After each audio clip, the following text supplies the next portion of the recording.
Look at this. Someone's already salty. Like, the stream just started, and someone's already mad at last week. I'm sorry that your drip did not win. Tendo Soji has been confirmed Heisei Drip King. That has been finalized, locked in as of last week. So you can just keep on. And that's well deserved. Keep it on. Tendo is the GOAT. That was a hard fight. That took 2 hours. That was a 2-hour portion. It was not fun. To that. That was a hard fought battle. So at the end, I still got my way. So whatever. Okay, hello and welcome to another TokuTonic shift. We are here once again. Oh wait, I forgot. TokuTonic shift. There it is. There it is. Sound effects. Great. We are here once again to talk about the daily grind when it comes to the weekly Geats, as well as King Oger. Shit, we had stuff go down. At least with King Oger, because Geats, oh my god. As well as we got some more in terms of some leaks when it comes to King Oger. Not really leaks. These are like real publication photos anyway, so it doesn't even matter. And then after that, we're going to talk about some what-if scenarios on some Toku shows, determining like if we changed one aspect of the shows, how drastically would they change for the better? AKA, it's Revise the Series, the discussion. Oh, otherwise, I am here yet again with our panelists. Joining me is Merch Machine Mark. What's right. the name? So I buy a lot of merch, and earlier today I launched my Toku merch store, and people, listen, so many people actually bought stuff, and it actually, like, jokes aside, it threw me off because I was at work, and I was like, damn, like, this was just an idea I had, and then seeing people actually buying stuff, it like I was trying not to cry at work because I was like, damn, y'all just humbling me with supporting almost every endeavor that I've like gone on in the last 2 years since I started doing Toku content. So changed the name because I also spent a lot of money on buying merch this week. What'd you buy? Got a tease? Oh, Super Sentai merch. nice. Oh, so Yeah. you're a Sentai fan officially. I mean, I see that Dombros in the back know. over there. This is real on the wall. Oh, hold on. I moved my head too high. It's real on the wall. That's really there. Immersion. Yeah. Don't kill the immersion. Yeah.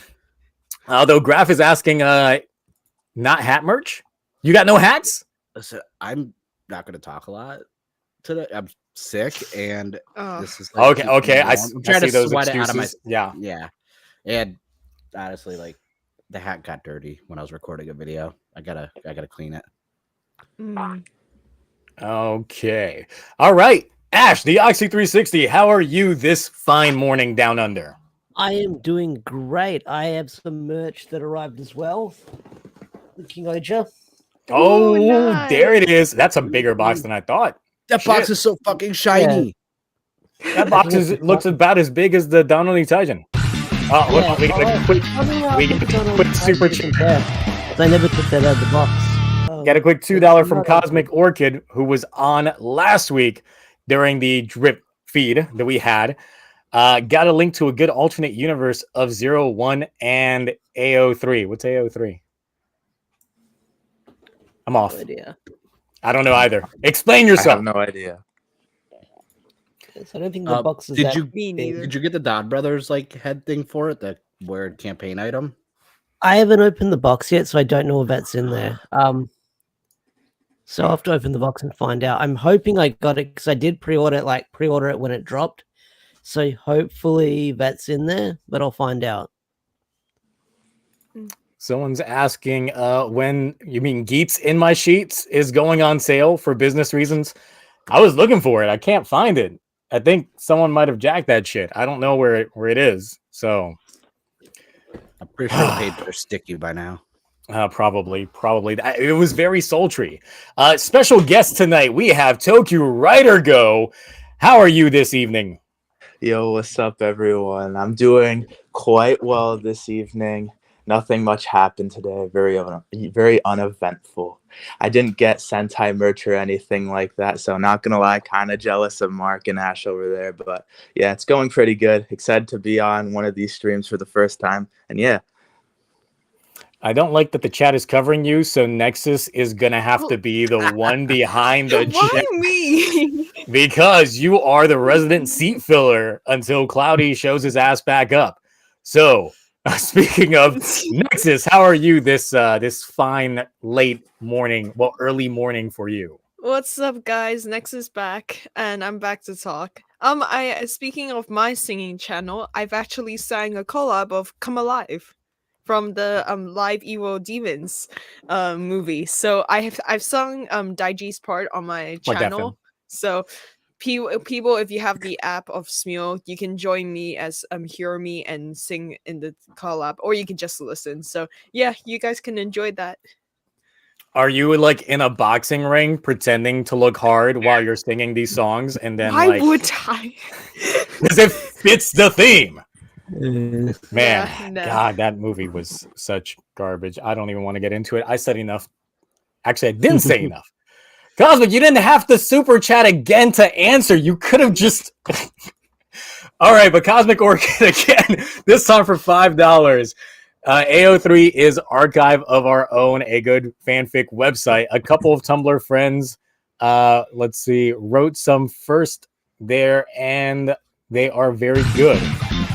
Well, I guess if we're ever feeling in the mood to drown ourselves in some Fan Fanfic. fictions, we know where to go.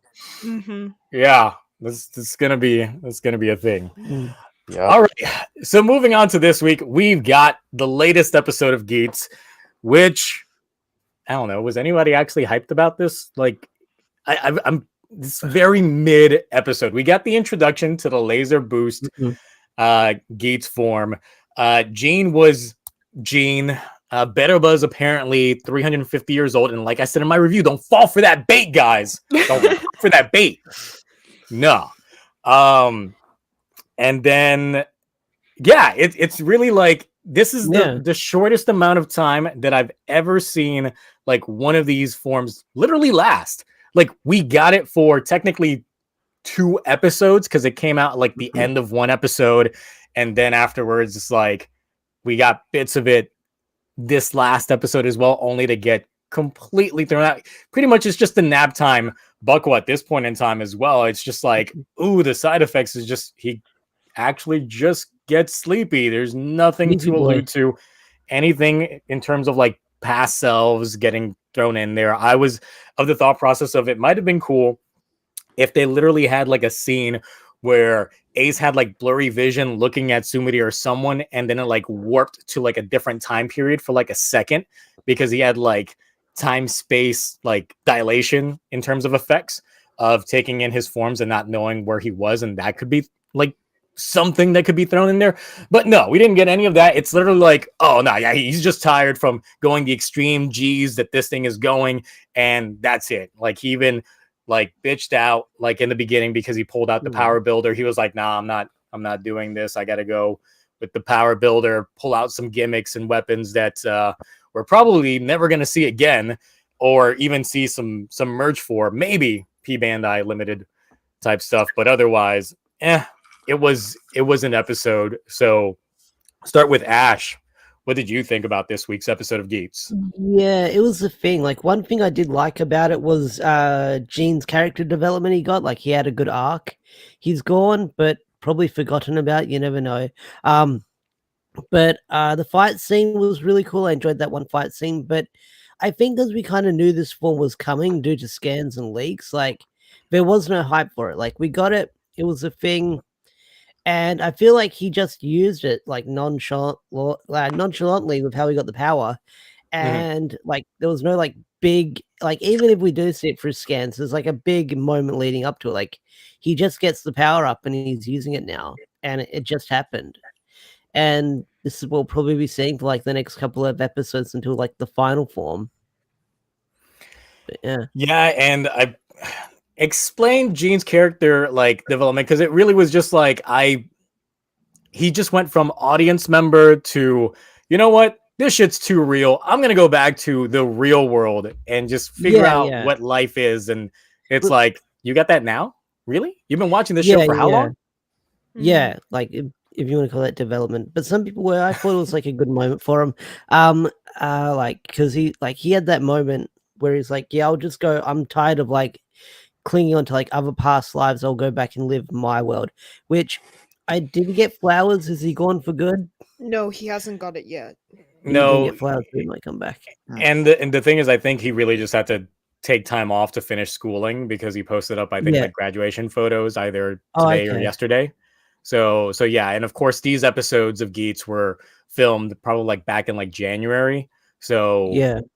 so give or take, He yeah, just he probably had to studies. focus on school. So if he comes back, it's Mhm. probably going to be towards like the later The half. finale. Yeah, Yeah. towards the end of it, like probably the last 10 episodes or so. So yeah. Mm. Mark. Buffer's moment was really interesting at the end. Oh, yeah. Well,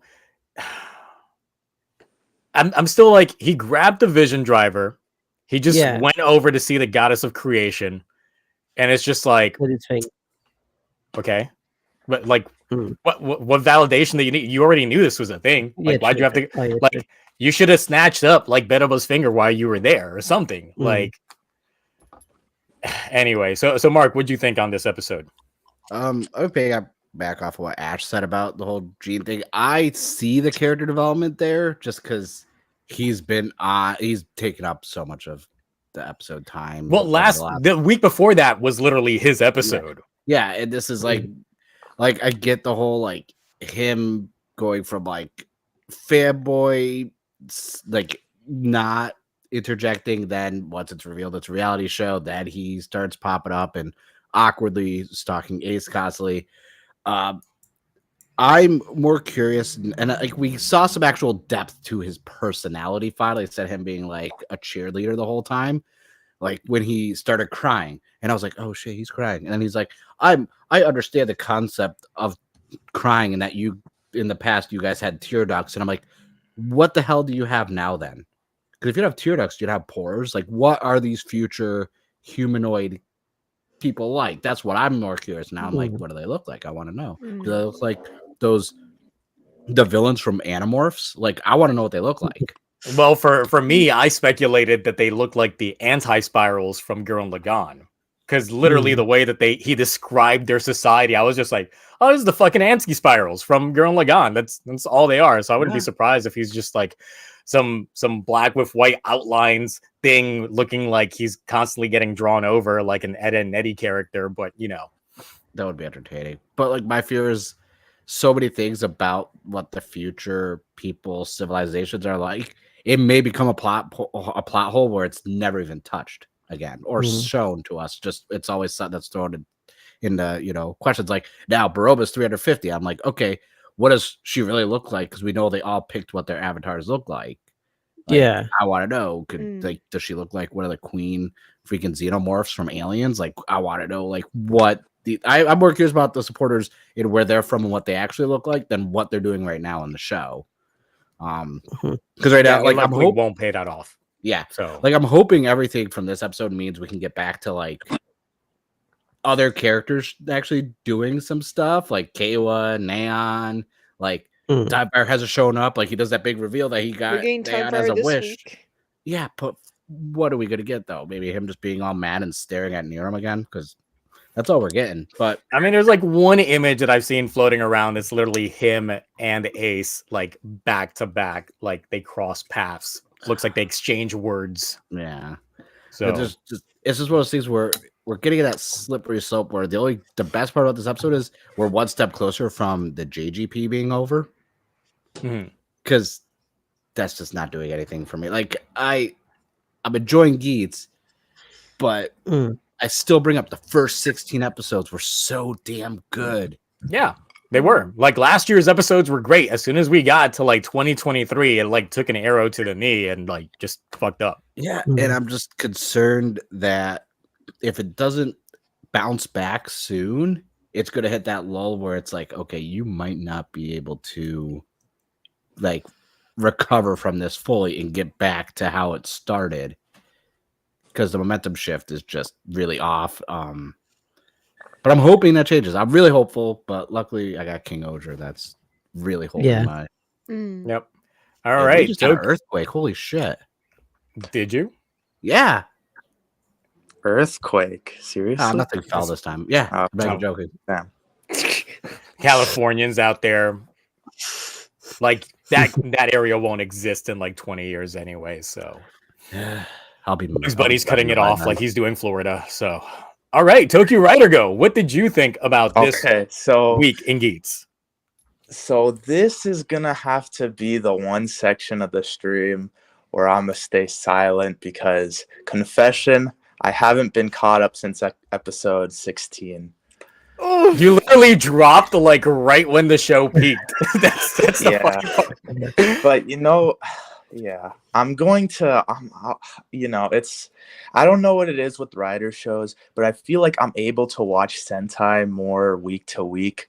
Whereas with Rider in these past few years, I've always been like catching up in batches. So I wasn't caught up at all until episode 16. Then over like holiday break, during my free time when I wasn't with the family, caught up on all of that.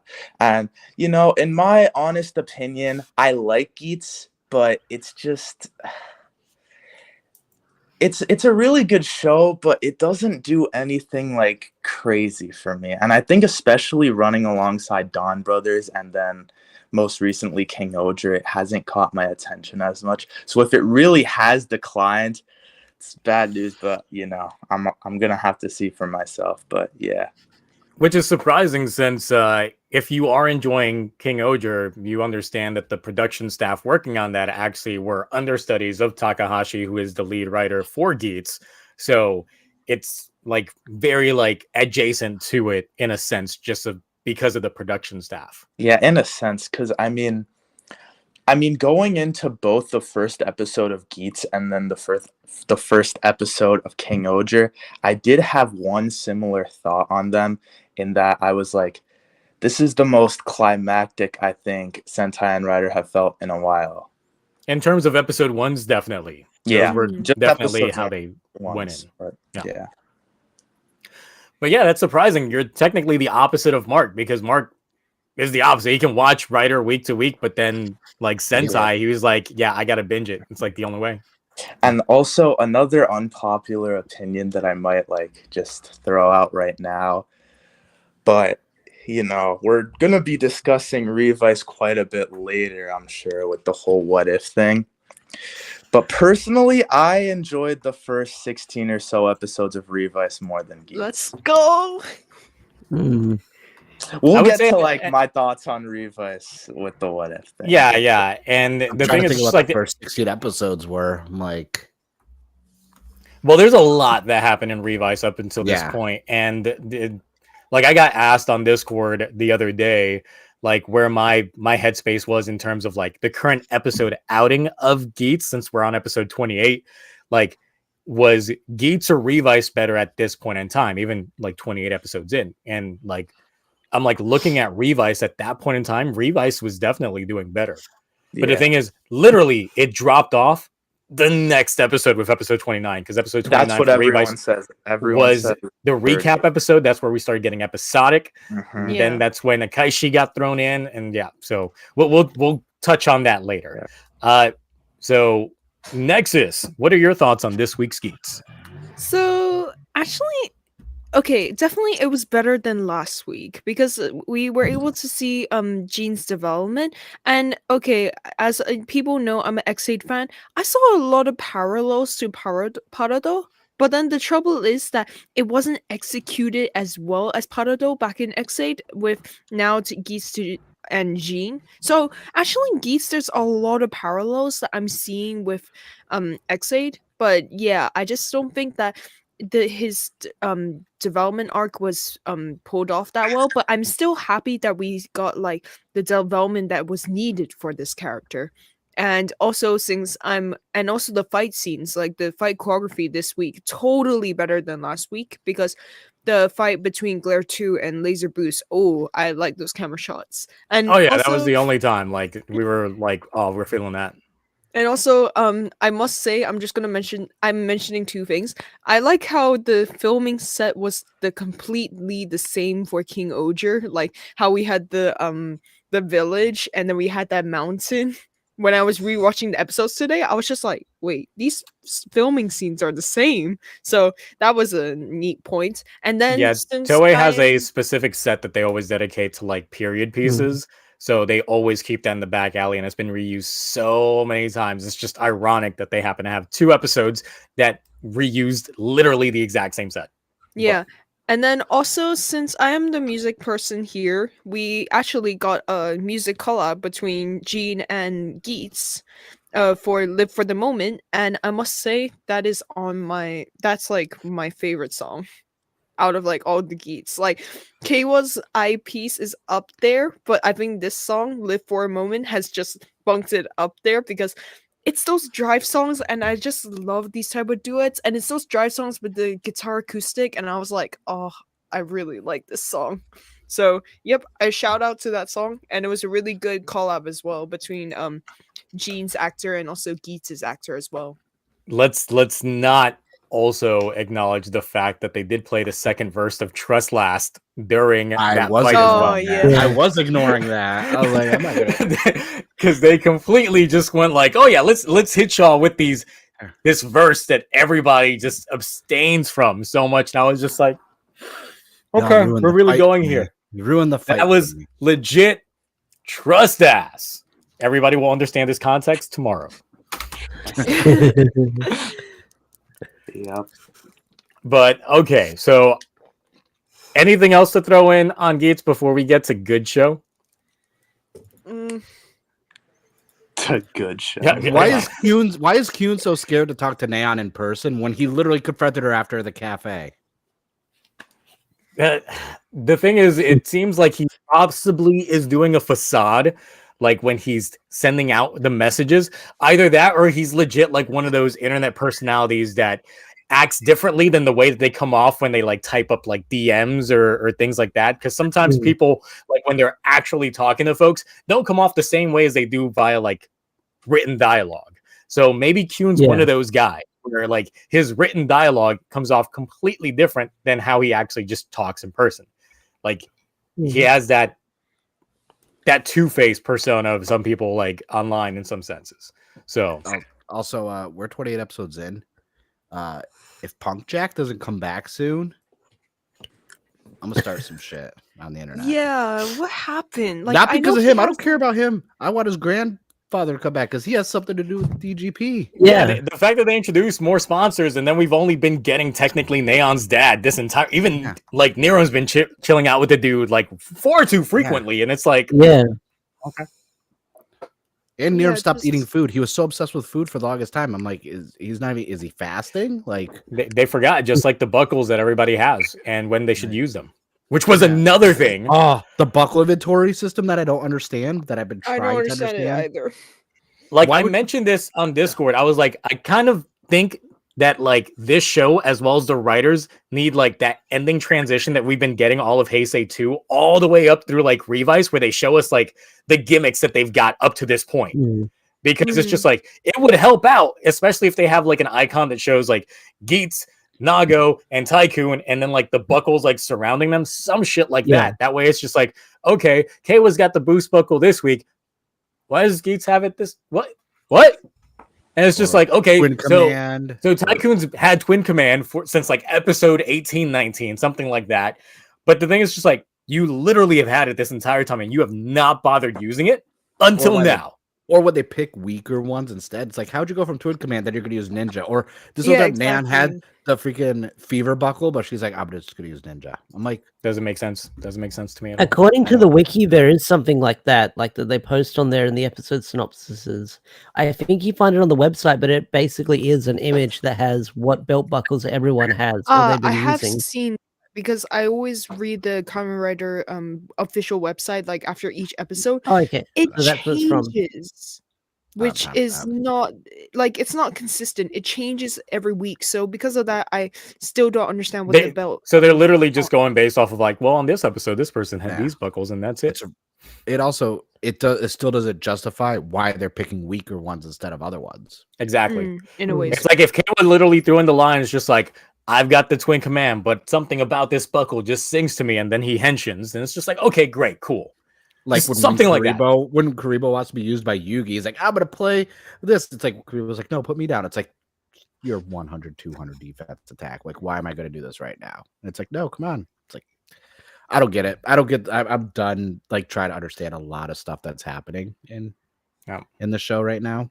I'm just taking it as face value, what they're presenting. I'm not going to other websites to get insight into the episode.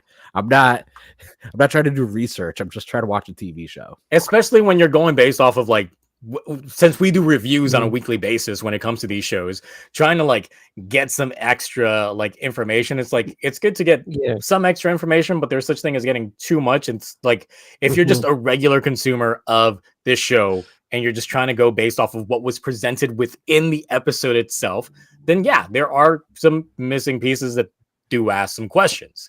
And like, there's a lot of inconsistencies with Geats the way that it's going right now. So yeah. And all right, sucks because it started so good. And also, Graph, you come at me with a Karibo card, you're just getting slapped around with Blue Eyes Ultimate. I'm just saying, like, keep the weak cards away from me. All right. So, Mark, I hope you got your drink handy. Oh, I don't. Nope.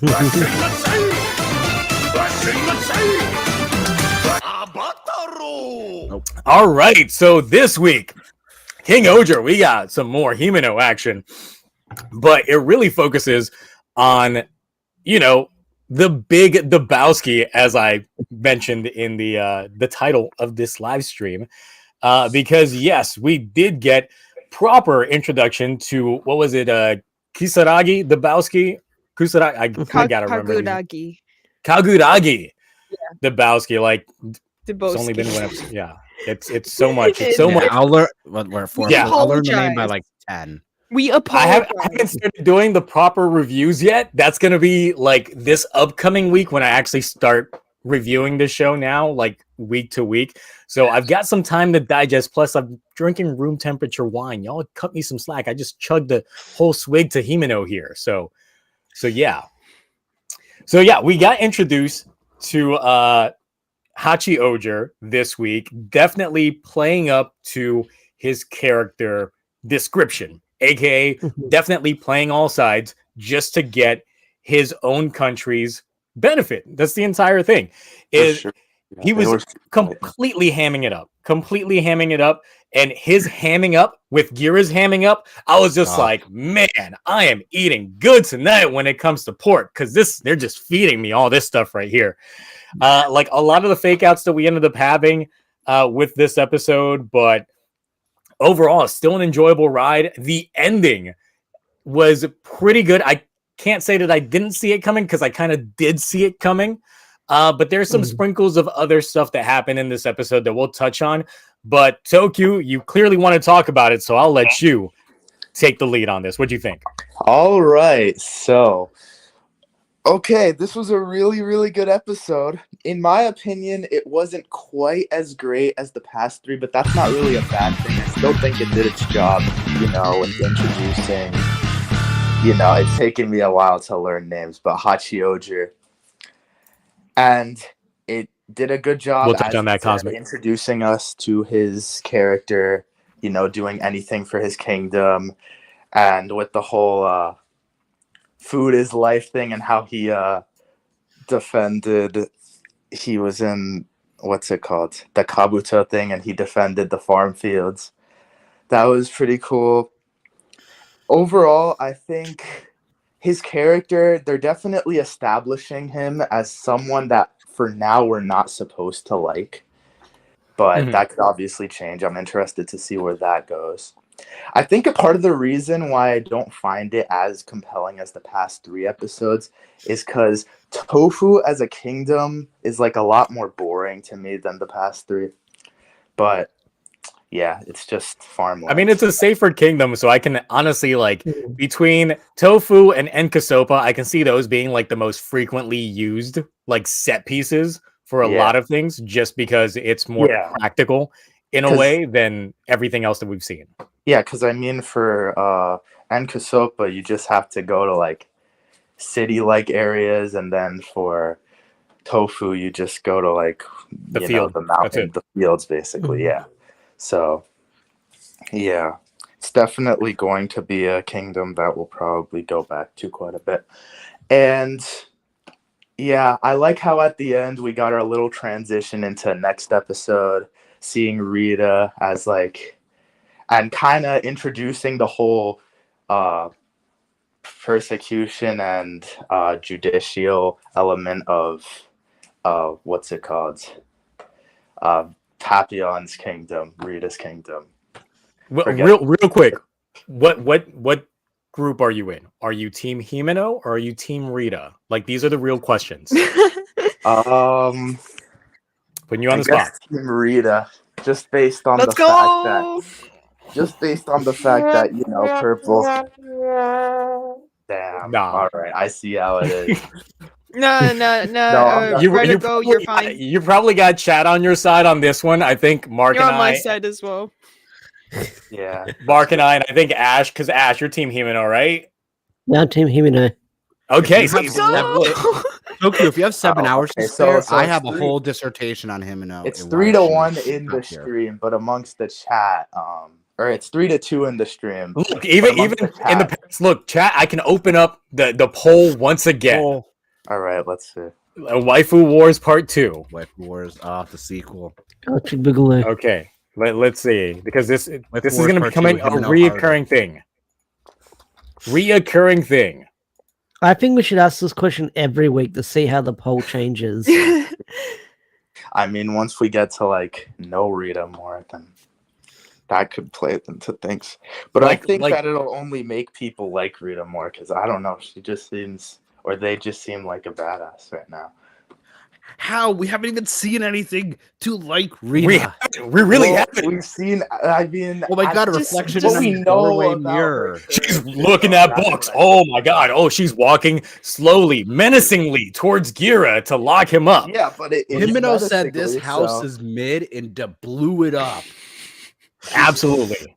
And look at that tea. And she changed in the changing room. I will bring that up again. And she came out in her Animaniacs Hello Nurse outfit. And I was like, you know what?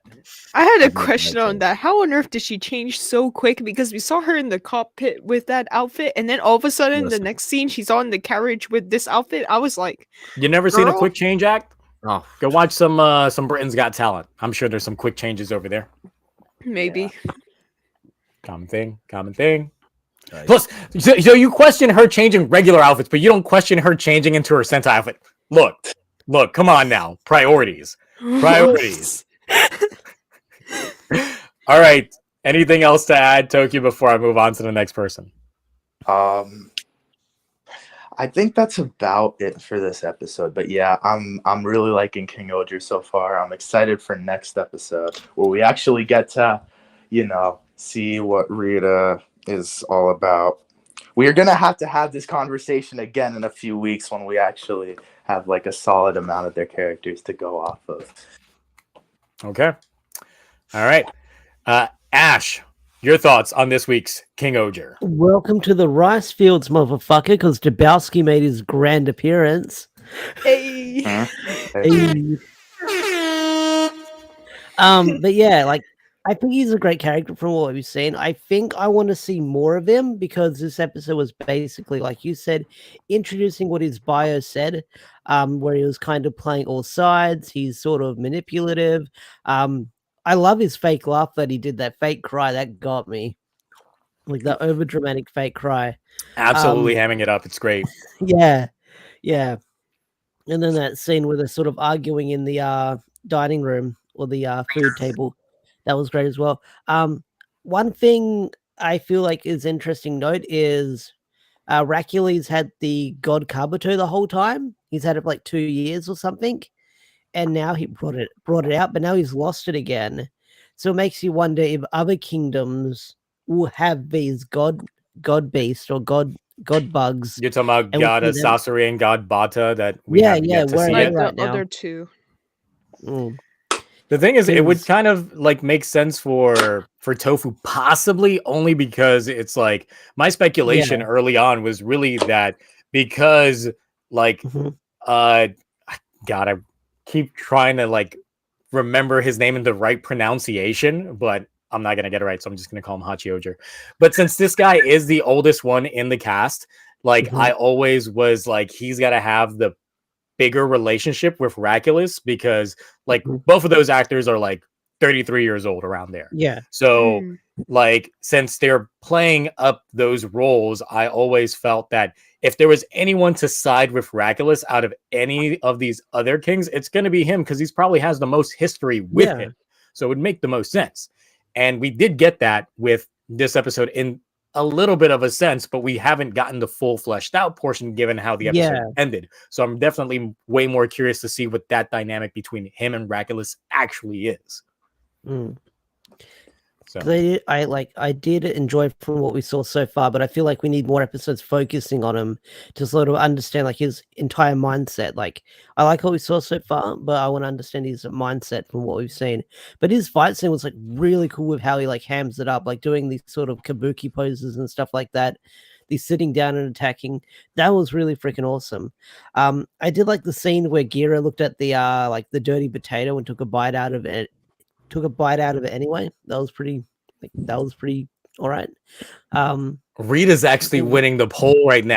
No. Really? Turn it around. Turn it around. Come on, guys. I'm gonna give y'all like at least another 2 minutes. Let's go. Let's go. We probably have some new viewers that are like, nah, I came here to stand for Rita. Wow. Let's go. All right. I think what else happened in this episode? Is there anything else? We had the sort of fight scene on the bridge. Anything else? The thing is like the way that he was found out by Gira was like very obvious. He noticed that since he controlled the god Kabuto to protect his crops and all that. We did have a lot of vegetable eating scenes, which I remember when I was doing the live stream watch of it.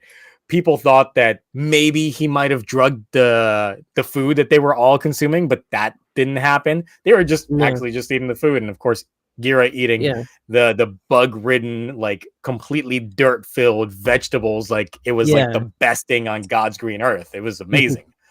It's like, that was it. All right, so Mark, your input.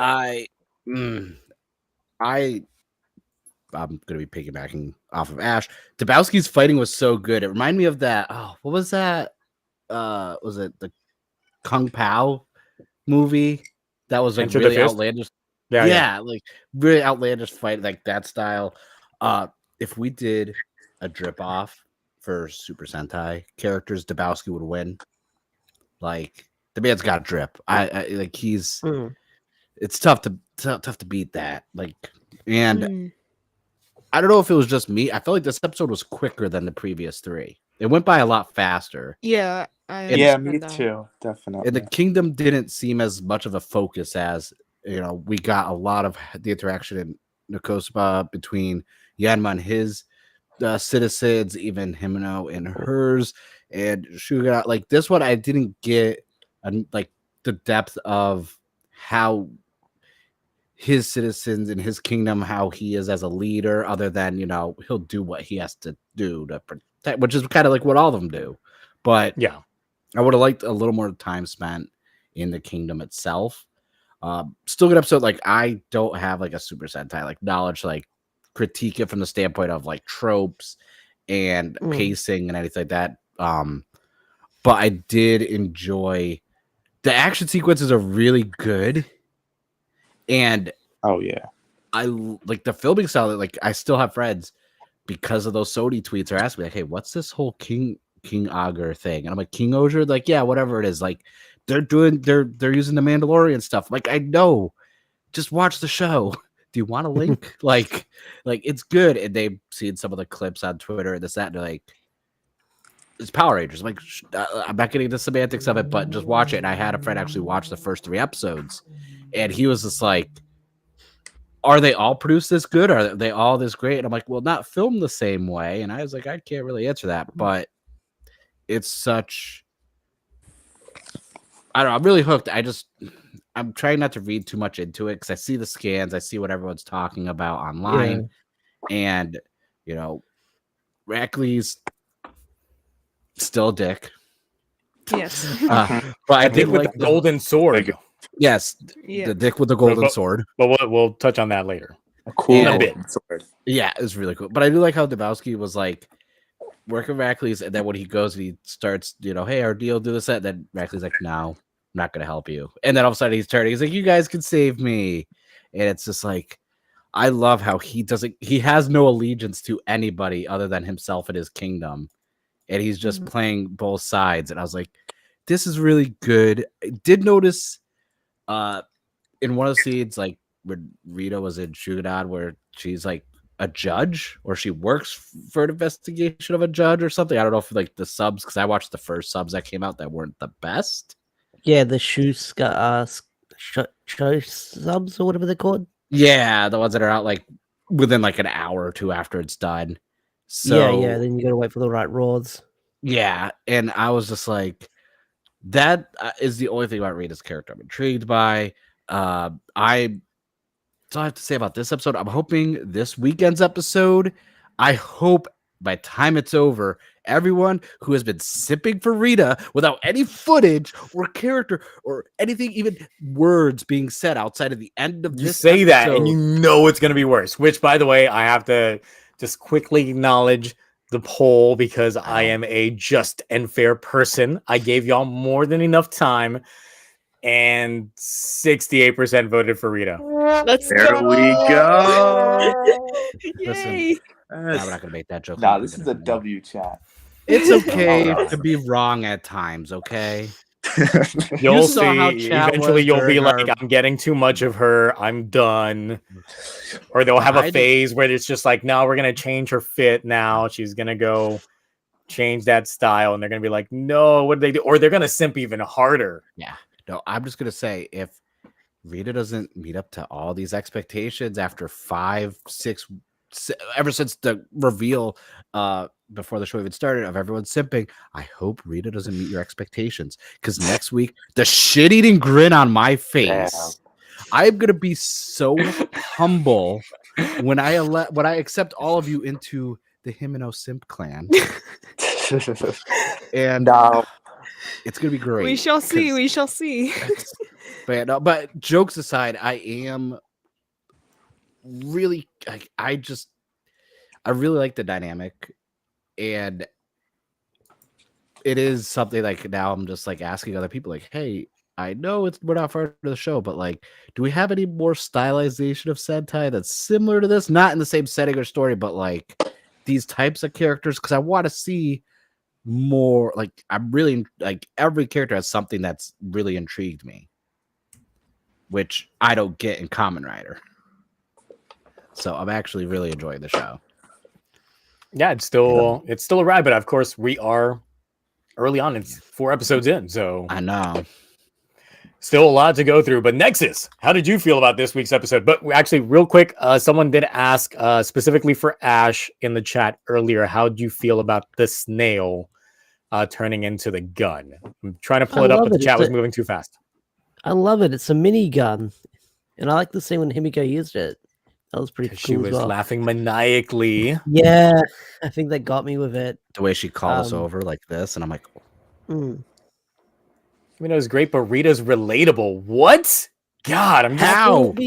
How can they be relatable? if Okay, they that haven't I had, like, kind of. one Ooh, focus that's a episode? bit- I draw the line when it comes to that. Is I it do not because, think like- we can call Rita relatable yet. It's because Absolutely they don't not. show their face and you don't show your face either. I don't know. Ooh, got him. The savagery, Ash out here just getting them with the. I think you've been watching too much of Danny Geekdom shit, where he just hits them with the savagery. Oh my god, that was great. That was great. Okay, Nexus, you can go on. I'm gonna live off this this savagery real fast. Go on. How do you feel about this episode? Yeah, so actually I didn't mention this last week, but I really like how like the first couple scenes of the episode shows like real photos of the scenery. I think it's in Japan, but like the real fields and then the real like I don't know how to explain it, but it's like just the using real footage of the whole Japan landscape, and I really like that for last week. And then I also like it for this week when it showed for the fields.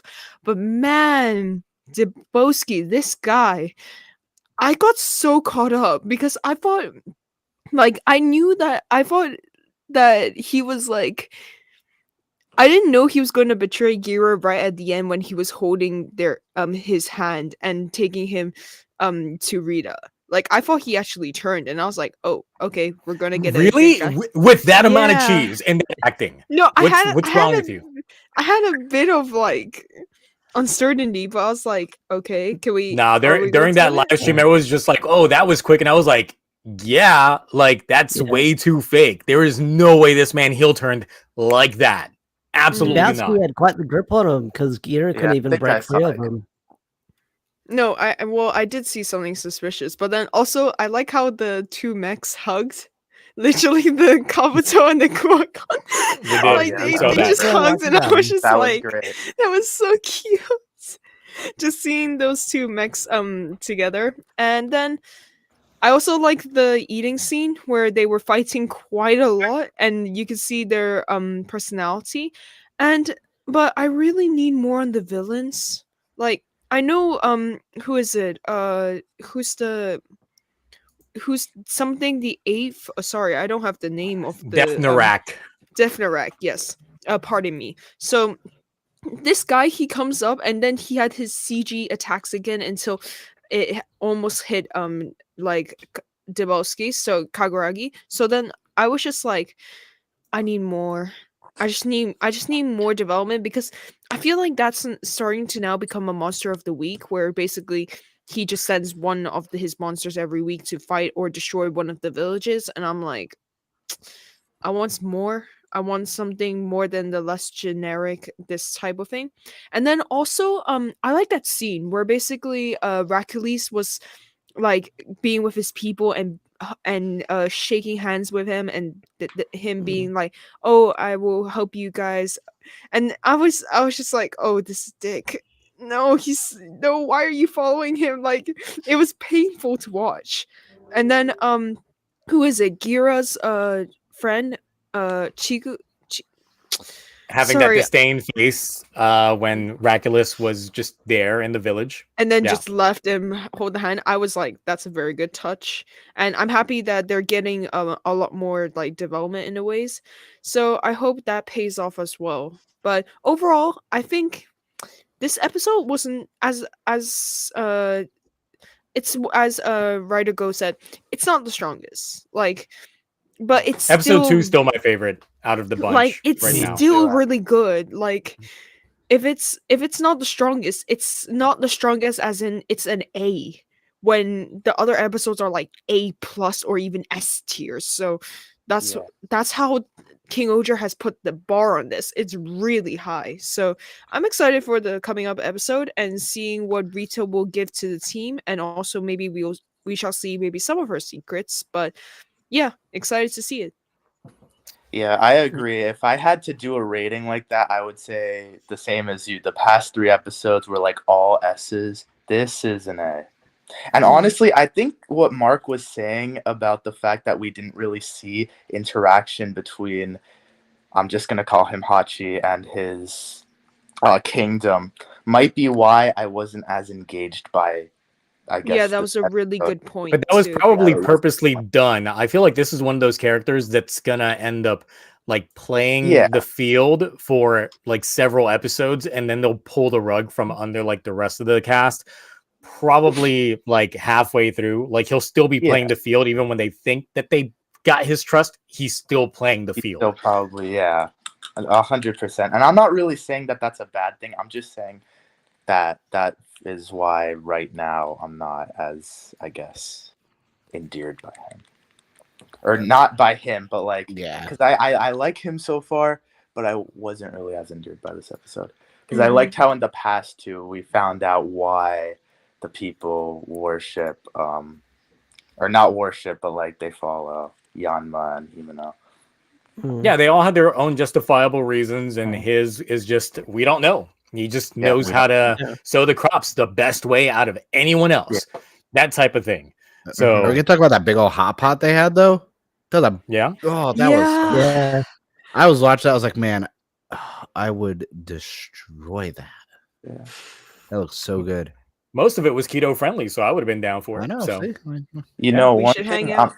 Food one challenge. thing I'm really liking about the world of King Oger so far is that each kingdom has their role, and I liked how, even though I said tofu was kind of boring in comparison to the others, I liked how its role is kind of, making the food for the world, and then Mm. you have Enkasopa with the technology, uh, Yellow's Yeah. kingdom, again, name slipped me, but Him and now. Ishibana. yeah, Well, the Ishibana, kingdom. Ishibana, Yeah. yep. Hers has to do with like medicinal stuff. Then I guess arts a little bit, and then Rita's is gonna have to do with. It seems like it's more like the jail for everybody else's stuff because even when you see a lot of the interactions, and we'll probably get more on this, obviously next week when the episode actually be like tomorrow or day after once this episode drops. But the fact that we only really see just Rita interact with like her retainer in a sense, we don't really see anybody else there, and she's like the judge of Yeah. guess like Yeah. this Quinn like country system that they Yeah. have. So is her country literally just a giant prison just camp? a giant prison. It's gonna Yeah, be that'll really be interesting to explore. I wonder if it has any sort of role beyond that. That could just be there could be like something secondary, but I mean that is clearly the case that it's kind of the world prison because she was like, you've trespassed onto Tofu's territory, so it's Mhm. gonna be to her that. Plus, we did have that scene during this episode when Raculus was kind of freaking out that she was in the archives researching stuff. Like he's got some shit to hide. Yeah. Specifically, and I think Rita might be one of the quicker ones to probably either discover Gira's origins or realize that Raculus might have done some shit in the past to get the current title that he has. Yeah. Just because it seems to be like the judge of everything regarding a lot of this stuff, and even Raculus is intimidated by her being there. So there's that aspect as well that hopefully we end up seeing a little bit more fleshing out with the coming episode. Oh God! I just realized if Rita's kingdom is literally just a prison, Toku Twitter's gonna lose their shit, and the fan fictions that are gonna be coming out is gonna be so bad. I'm muting Rita on Twitter, and like I just realized, like I just had flat like premonitions, like no. Wait until the fan art of Rita and Robo Rita starts coming out in the prison. There's only one Rita no. I acknowledge. Oh my. That's not in King Ocean. No. Suddenly you guys are making Speaking of, read the comics. Read the comics, everybody. Yeah, read the comics. Not be getting that tier 9 on that Kickstarter from freaking Boom Studios. I'll read the comics eventually. I'm not a comic person, sorry. I'm so far behind. I do have like one really old, not really old, it's like 5 years old, like Power Rangers comic. But even then, it's like I got to like halfway through it and then I just stopped. Well, really quick, they have a Kickstarter where you can get all of them, and for $1,900 on the tier 9, you can get all of them as a hardcover. I thought it's not all of them. It's like just like the old school ones. Yeah, it's like good. the The Marvel ones that you ones. missed out from the other ones. No. Yeah. And then- Well, I like. Yeah. But they got some exclusives in there. It's worth it. I mean, but yeah, that's another time when we can That's get another those topic. comics.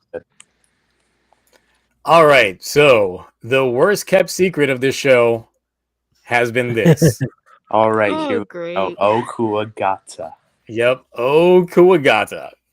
Okuwagata Oger has definitely already got official photos because I mean, look at that quality. Like this ain't no leak. This is legit like official An actual release. product. And of course, with the blade on hand, it's the exact same Oja caliber that we've been seeing Raculus rock.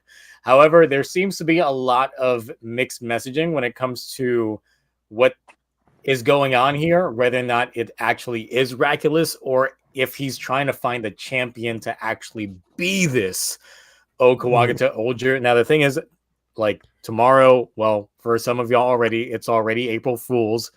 And, a lot of these companies do have a habit of like pulling some shit from over us. So at this Cool. point in time, I'm one of those to distrust any information right now coming out of this, because I'm like, it's too conveniently timed. Right now it is April 1st in Japan, and they're spilling out all these details.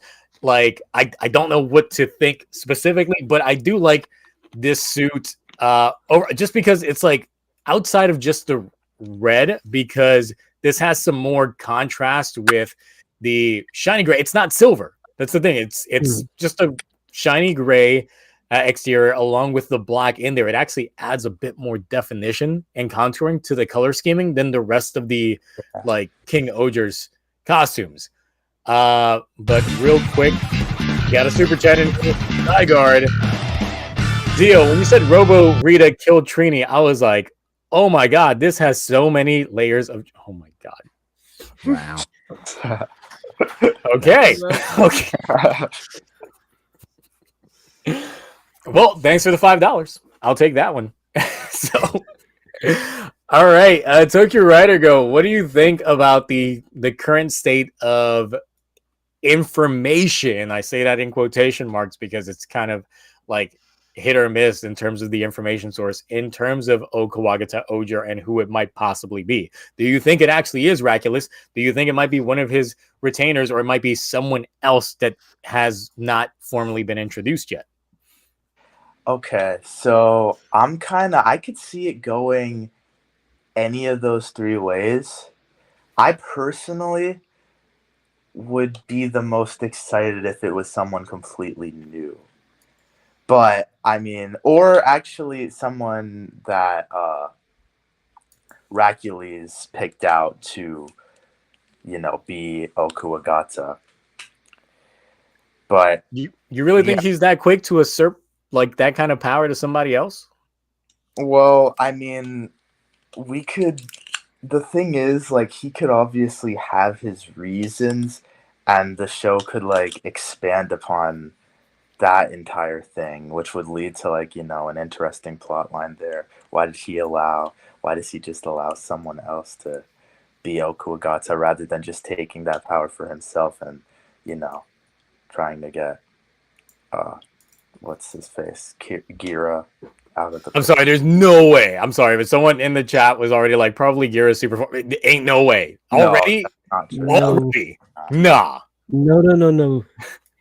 But I mean, Okuwagata himself, I think it is like a recolored Kuwagata Oger, but as you said, it's like it works so well. And I honestly do kind of like it better than base Kuwagata Oger. And I definitely think that seeing the Oger caliber and that nice gold is cool as well. So I like the idea of having this other Kuwagata Oger, whether it is Racules or if it is someone else. But I mean, yeah, I don't even know. It could be anything, because they thought that Hachi was Racules controlling God Kabuto at first. So well, I mean, it's easy to assume that it would be him because he's the only one that's been kind of antagonistic towards them. So yeah, that does make sense. Yes. But I'm just glad the suit's not gold, because I think gold on gold with the gold would have been way too much. Yeah, Plus, that would. it kind of does show that this is not the sixth, quote unquote. It really is just an extra ranger, and I do like from the look of the visuals that he is going to end up being an he's going to be a villain to them. Yeah. He's going to be the evil the evil Sentai of the season. For how long? Who knows? But there's that. Yeah.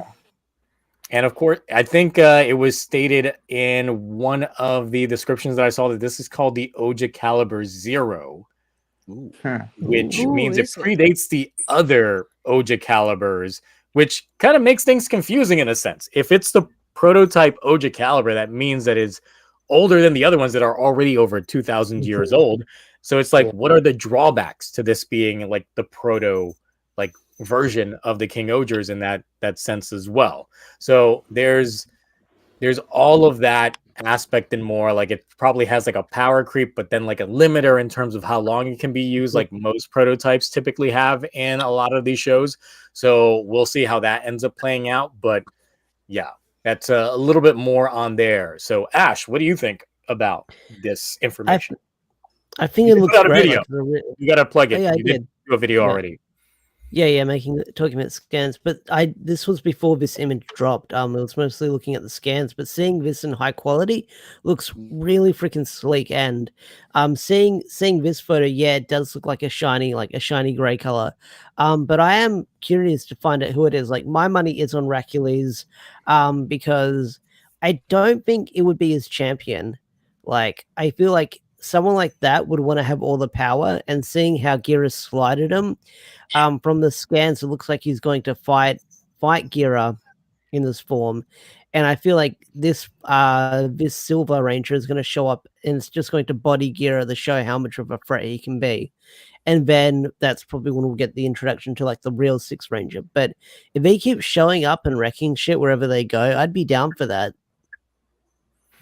Yeah, I do find it funny how like it's one of those of like he had the Oja caliber one moment, the second that thing gets snatched, like it's okay, I got a spare, and he just like brings it out. So I'm just like, there's no way. Now the only reason why I can think of him possibly getting a champion to do this for him is that he understands the limitations of this like form. That too. Yeah. If it is a prototype, then he'll be like, all right, you can be my guinea pig just so I can test bed and see how long this thing actually does last for before I try taking the reins myself, or I'm trying to form another Oja caliber in the background with what technology I don't fucking know, but still like something like that could play a role. So but Mark, what's your thoughts on this? I like this. This is aesthetically pleasing to me, because I know we talked about before the show like even started, you don't like how the one singular color for every single one was. This one has like the two tones to it. It's kind of got that like primer color that you would like prime on before you put like color on a car. The silver, I don't know why, but the pants look like it's wet paint, like that's not dried yet. I kind of like that. I'm kind of digging the shine on there. As much as I think it could be Rackley's, I feel like from a personality standpoint, he's not the guy. He's not the one who wants to get his hands dirty. So he would probably fight a champion, or it's one of the situations where he's just like, fine, I'll do it myself type of deal. But regardless of who's in it, I kind of like the idea of it being someone who we haven't been introduced to yet. Would be kind of neat. Or it could be someone based off a pairing. Maybe Rackley's has a deal with Death and Rock, and because I feel like they're working together. I still have that theory. And maybe they come up with a champion to stop all the King Ozers and get everything. Because we still haven't gotten enough, because we're still getting introduced to everyone. For me to really know enough to like theorize, I have to go based on what I know so far of the characters. And so far, Rackley's doesn't seem like the guy who's gonna freaking, go out there and fight. He's gonna have someone else do it for him. He's not honorable like that. Bro, it's not White Zenkaiger. It's not. Oh my god, yes, please. Yes, please. It's Kaito now. It's Kaito Ozer. It's not White Kaito. But I dig it.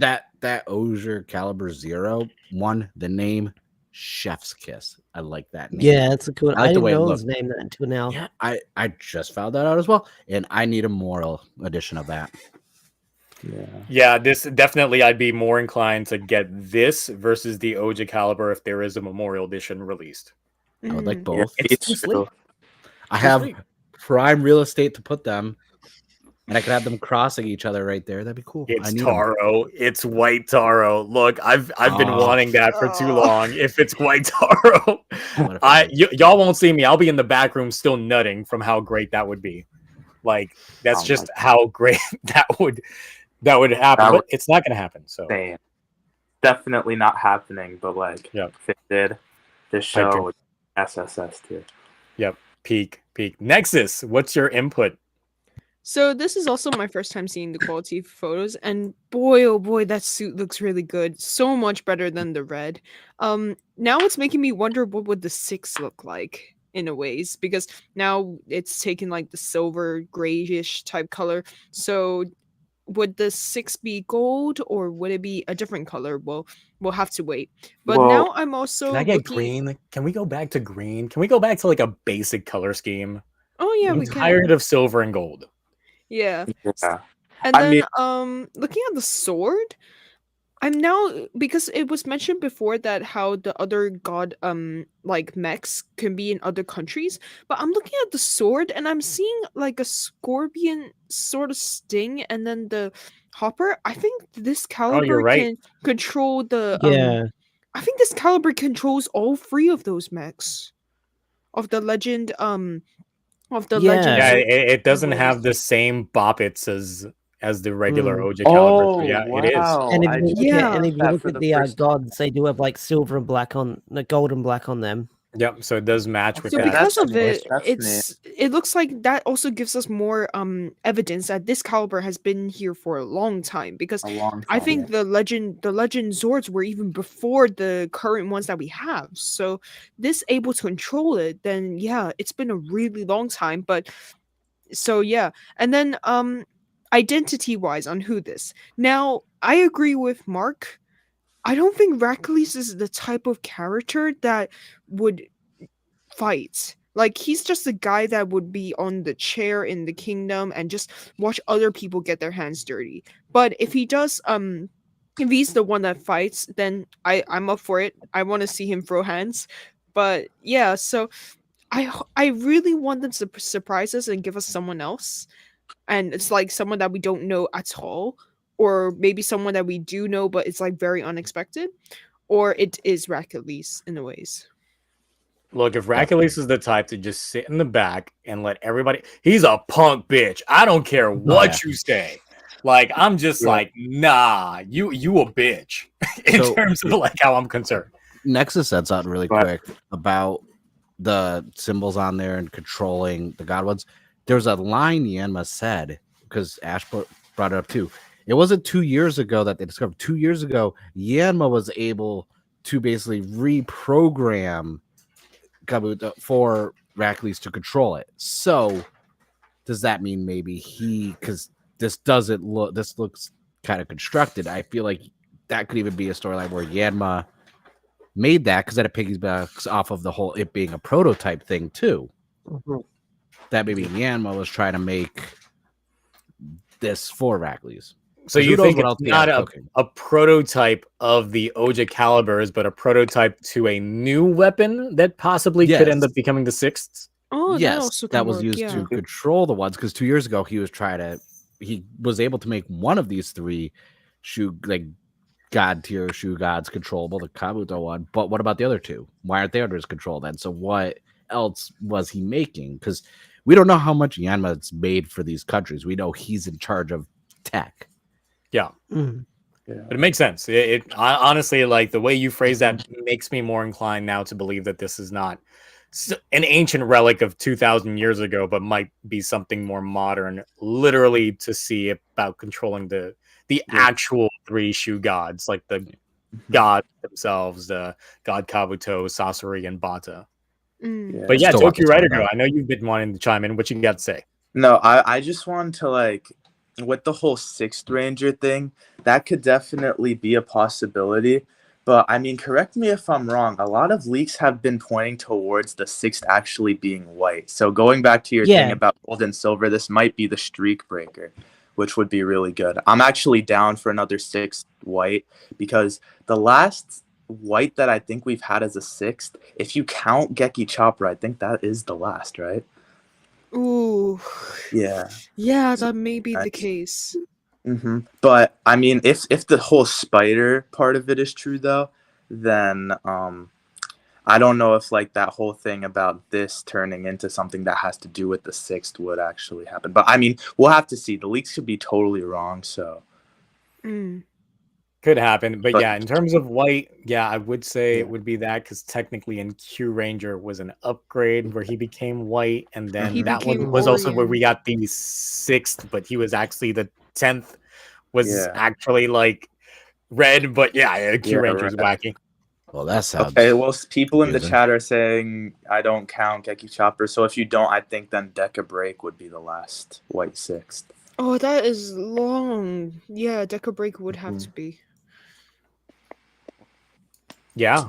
Yeah. Shit.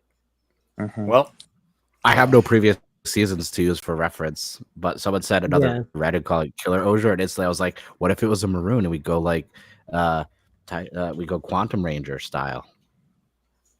I mean, I 'Cause was kind of hoping that it would Power be Ranger. like literally the King Oger shrinking down into like a smaller humanoid like Gosei Great. I mean, not Gosei Great, but Gosei Knight ended up becoming the sixth of Gosage or something like that to Oh, Yeah. dude, I thought you were shake making a things up Men in again. Black reference. I'm curious though, if you had to pick the color for the 6th, what would you all make it? Because I'm Copper. personally team green for sure. Green or Yeah, green copper, as like well. a copper orange, not a For gold, me- like an. I'd go green or orange depending on what it is. Orange The would thing be is just super- like when I think orange, I think of like Sasori because of Q Rangers currently on my mind. So I'm thinking Mhm. of that, and it would make it's a different color scheming that we haven't really gotten. Of course, think we're of going to Akira get from it in Power Tokyo Rangers. if But he was an orange 6th, but it'd Yeah, be nice to Akira. have another orange 6th. I mean, that'd be super cool, but I don't know. For me, it's mostly just bias because, like, I don't know. I just really like the color green, and not having one for like 3 years just feels kind of off. But like, What kind of green there though? have been times, I know, there have been times in Sentai's past where we've had no green for like 3 seasons, but I think the last was in like the 90s with like Turbo Ranger through Jetman. So yeah, I don't know. But another thing is like it'd also be cool to see a green because our first 6th, whether you look at it as like the Proto 6 from Maskman or yeah, Dragon Ranger, was green. And the only time they even did it after that was for Hurricaneer. So we Yeah. definitely haven't had enough green 6. I think it actually works quite well as a 6th color. But especially since it's bug themed, you would assume Yeah, bug I themed know. Yeah, green definitely. Yeah. makes too much sense. It's Yeah. nature filled. Well, Either what that about or we go brown? brown. Yeah, exactly. Yeah. I thought when I was hearing insects, I thought that there was for sure going to be a green on the main team, but like apparently someone did come back at me when I said that whole entire thing about wanting a green 6th, and that they were like it might be hard in some places because of green screening, but I don't even know if that's really like that much of an issue though. If I'm going to compare this, because someone brought up Mr. Cool Guy Awesome, since this is an evil ranger, compare this to Don Murasame. Now, I'm going to just judge just purely on appearance because, once again, we don't have full scope of who this guy really is, Yeah. whether or not it's miraculous or not. And also, Don Murasame was such a nothing character. Absolutely nothing. Literally was just a looming presence from time to time with the deepest of lore that we didn't properly get, but whatever. From a aesthetic, I like this better than Don Murasame, even though it's literally just a blatant repaint. Don Murasame brought in a lot of thematics into its style with not just the shark, but also the ninja aesthetic thrown in there with the fishnet built into the way that the armor padding is done. But even then, like, look, unless this thing has the voice, unless Okawagata or Oja literally sounds like a child on here, just like Don Murasame, then maybe equal footing. But for right now, this is definitely taking the cake. I swear, if they get the same voice actor that did Don Murasame to do, I'll be done. I'm just gonna be like, I'm done. So quick comparison here. Who like pick Don Murasame or O Kawagata Oger while like free, like just open discussion on that one while I put up a topic just so people can see. And what they got. So I mean, I like Okuwagata better than Space Caesar, but not Murasame. Oh. I would think the other way around. I like Stacy Space slander? Yeah, I kind of like get a lot of Stacy. shit about that from my friends because I don't know, the Zenkai aesthetics just ain't for me. Most of them weren't, honestly. But I don't know. No, I still like Stacy's suit, but I just like Okuwagata. Yeah. Oh no, I like this one more, honestly. Like, man, it's just But I I don't don't know. All know. these suits I like. I I may like all be the suits skewing so the far chat on in one way, but Roger. we'll see. Okay, Like, now it's that you added a bar of killer, though, that's a no-brainer. Literally a no-brainer for me. just adding extra stuff in there. I mean, Just you're add that sprinkle you on mentioned top. some whites in there, and I'm just like, who's the Yeah, most killer white than Abba that's true. Killer? I'm just saying. So it just goes in there. Okay, so Ash, who's got your vote in terms of like evil ranger? Who's got the better look? Like, Just I look, love just look, Don. simply look. I love Don Murasame's suit, but I don't know. This one, I don't know. I guess because we're seeing like a repaint of like, Red Oja. Not Red Oja. Yeah, Red Oja. Sorry. It's Kawagata the- Oger.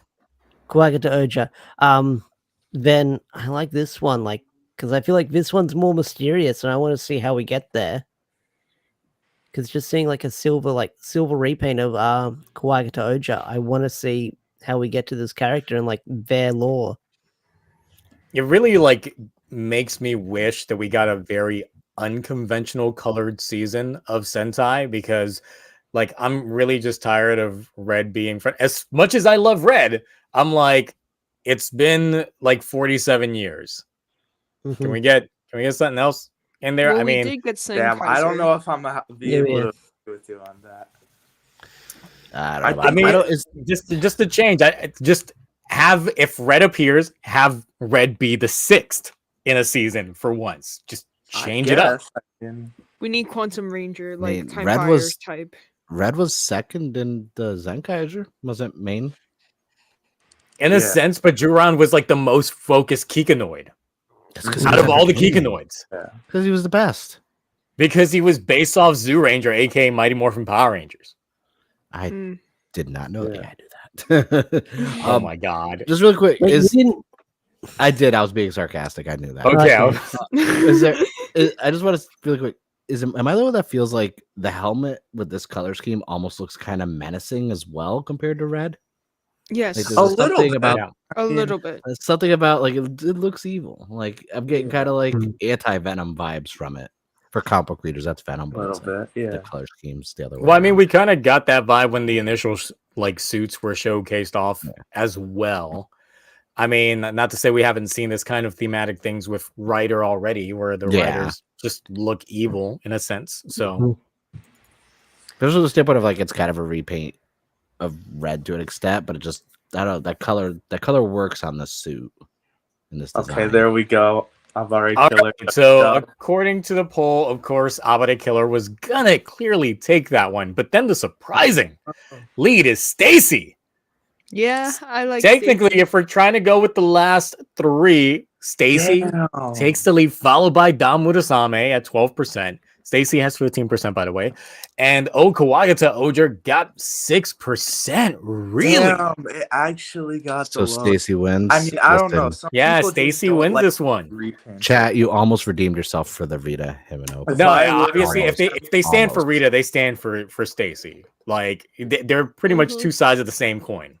I know, Look and at I them. Look Stacy's at my them. favorite part, and that's still not. Hopefully, this new 6 pleases you guys, though. If you really like Alvaro Killer that much. It I just don't even depends care on about who who's this. this. I don't even care who who's the 6 sick. is. Himeno's still on the show. No, but also to just depends Sononi's who's the actress come identity back? of this. Oh, As the 6th, I'm done. You the know, battle quick skips side between us. question. What's your guys' favorite King Oger suit out of the main 5? I'm still leaning towards Yanma's. Yeah, I Yeah, like yeah, Yama. Blue. same. Combo Oger is still my Yanma. favorite. It's, Hondo? If you did it's more say suit, streamlined you in might terms have of design, just the overall aesthetics of the helmet. Yeah, Yeah. it is more symmetrical, and I do like the black, the yellow and everything on like the mouth part of the black is starting to grow on me, but it just if there was something else to balance it, I would say, but like blue is still Yeah. my favorite out of them. Mm. I like them all, but purple's my favorite color, so I kind of got a bias for Papillon. That Yeah. was you like Ryu Commander. Yeah. I Ah. like pretty much all purple Sentai suits and rider suits, especially. No, I'm a sucker for purple rider suits. You give me Yeah. red Geki or Violet's like the purple. best purple design for Yeah. me. Who? Geki which- Violet. Geki Violet, yeah, for sure. I also I mean, I don't know. It's more like purple and green, but I really like Michi from Gaimsu. Oh yeah, Michi. It's one of my favorites for sure. Also, how you guys Gaim. feeling about Ozma being called Michi by Beroba and Geats? Like every time she says it, I just die a little inside. Yeah. That is true. Oh my goodness, I just realized that now. Yeah. Oh yeah, no. she's been calling him Michi like the entire Like time, and I'm just 3-4 like, episodes "Ah, now, yeah. I'm I dying." get it because it's Azuma Michinaga, so I get it, but like I'm just Mm. Yeah. Just mentioning that, I forgot I took the screenshot. So it's oh yeah, just that like, was, I think that's my thumbnail. yeah, that I was use your that for my thumbnail as well. Yeah, So. I was trying to do the thumbnail bait Michi. for everyone talking on Twitter about certain characters, actresses' ages, and I was like, I'm gonna put it in the thumbnail and see if that sways some views my way. Exploit Versus those Michi. unsavory Twitter users. At least you're telling the real truth about it. You're being honest.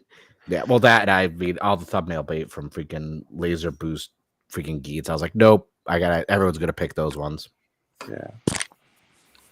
All right, so not to be done with King Oger, they did release a video that made me feel so vindicated on my YouTube short.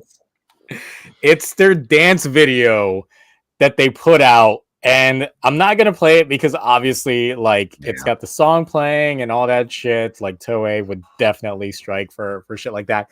The dance sucks. The dance absolutely sucks. They might as well be cardboards trying to dance in there. They're definitely trying to do the most with what they got.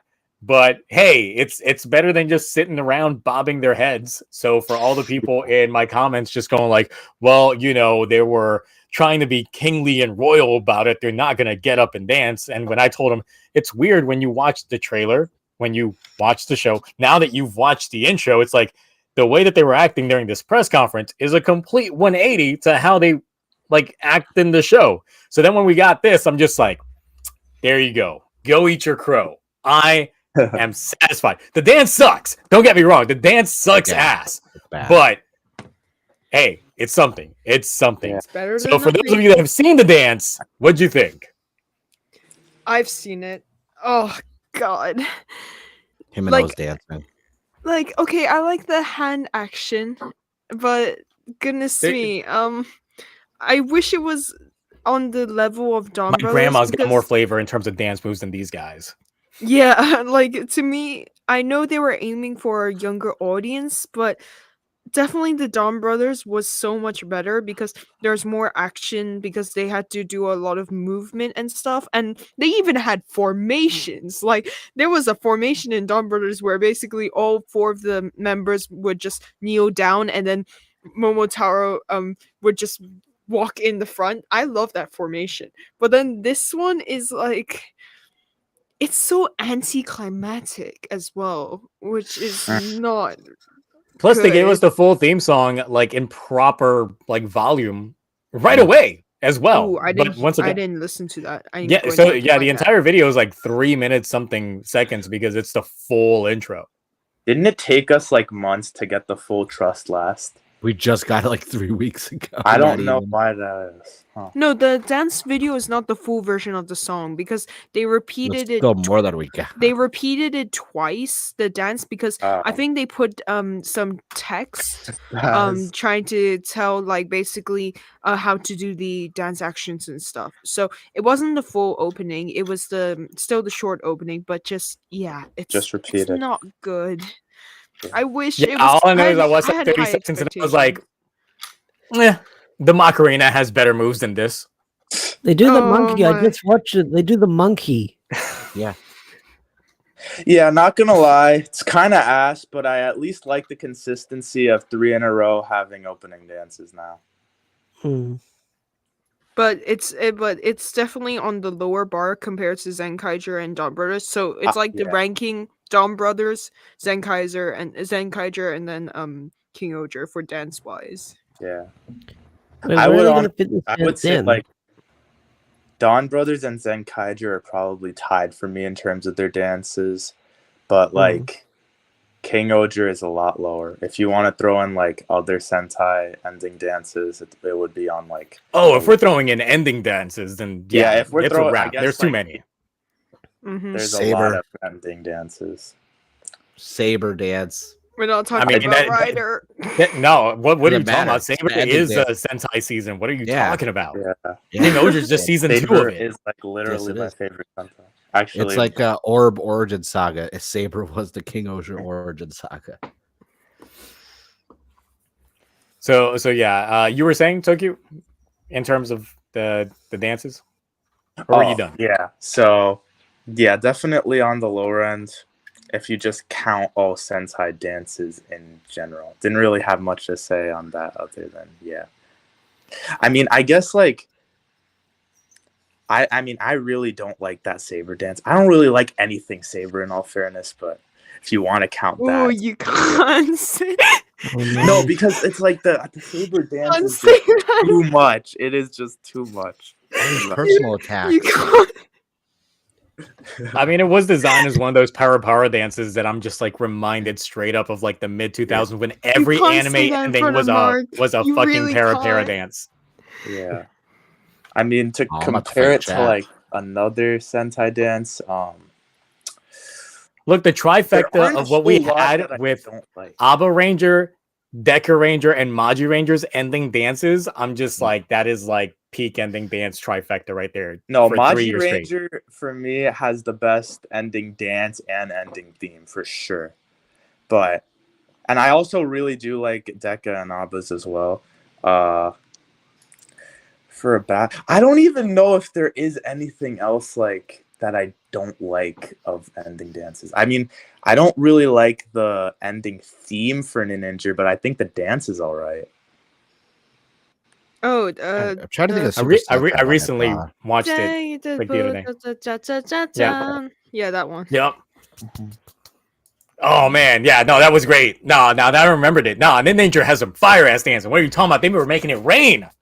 Shit. No, yeah, that's what I'm saying. I like the dance, but I don't know, just the theme.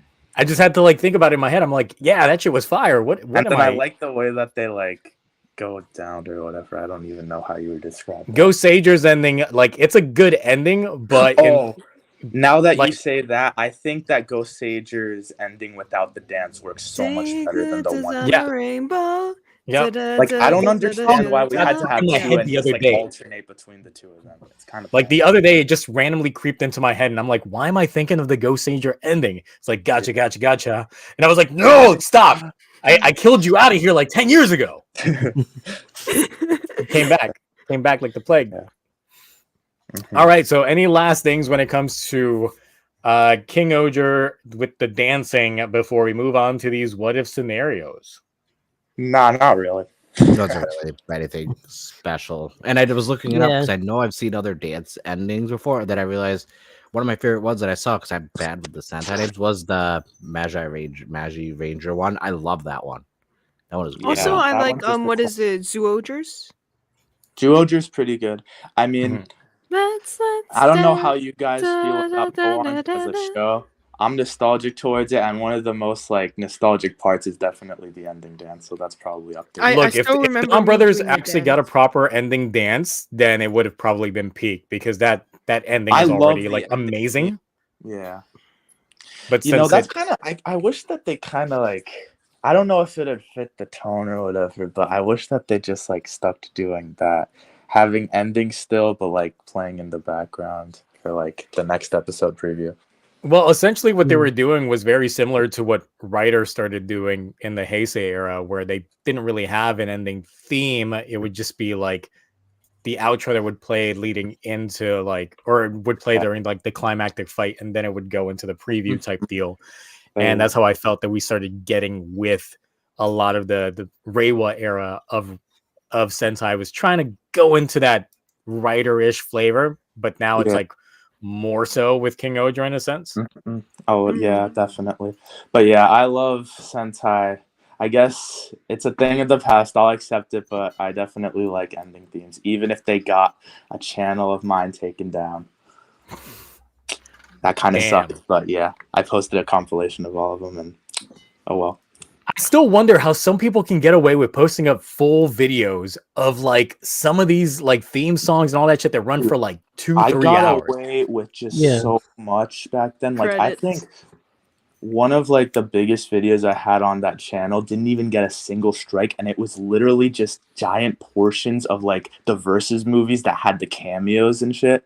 It was all of those in full. Wow. And it got like over like 1 million, and it didn't even get taken Jeez. down. I think it just got blocked in Japan, and that was it.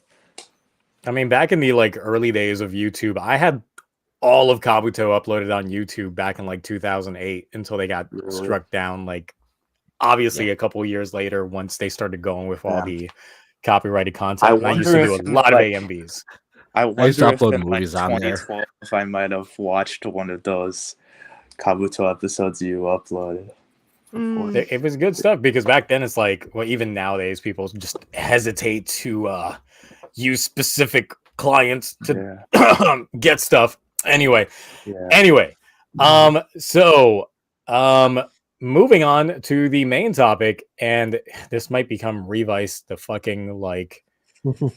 I was looking at your post, and all of them were about Revice. It's so crazy. The thing is, it's Because just that's like the problem. I guess it's just like it might just be because it's fresh on y'all's minds, you know. well, it's also that, and I mean, I picked this topic honestly. I was trying to think of a quick topic that I figured we could probably discuss, just because I've been like pumping out content in terms of like things on the back end. I've got another video coming out tomorrow, but just working on that stuff that I'm just like, I need something quick that I can do, and I know that we've like discussed, and it's rewrites. How would you rewrite a particular show and just improve it for the better based on how they drop the ball in certain instances? For example, like Kamen Rider Kabuto, those last 4 episodes shouldn't be a thing. And like for Revice, the whole second half shouldn't be a thing. Like, there's so many different aspects that we have on there. But first, I'm going to read a couple of the comments that were submitted up, just to give y'all in the panel a little bit of time to digest and try and come up with your own rewrites that you might have for a particular Toku show. It doesn't have to be particularly Rider or Sentai. It could be Power Rangers. It could be Garo. It could be like some random obscure Toku that no one's ever really heard of. And it's just like, yeah, no, look, they really dropped the ball in Mystic Knights of Tirnog when Angus didn't eat that beef. It makes perfect sense. But, you know, we're not going to talk about that. We're not going to talk about Mystic Knights. This is not what we're talking about. Let's see here. First off, we have Esconde with, I don't know if it counts as one aspect, but I'd like to change the primary writer of Revice from Iki to Genta. Having the series focus on starting from the Veil special with Genta being called back into action with the various GIF-aligned factions rear their heads in the present day. Also, heavy bias points if he's primary form in the series and becomes demons in the present day to reflect the demons driver as it used to save him in the special, which is true. At the end of the Veil special, the demons driver is what's used to save Genta from Veil. So if they go that route, it would make sense that his upgrade form would technically be demons. Alternatively, keep George as a bad guy from the start to finish.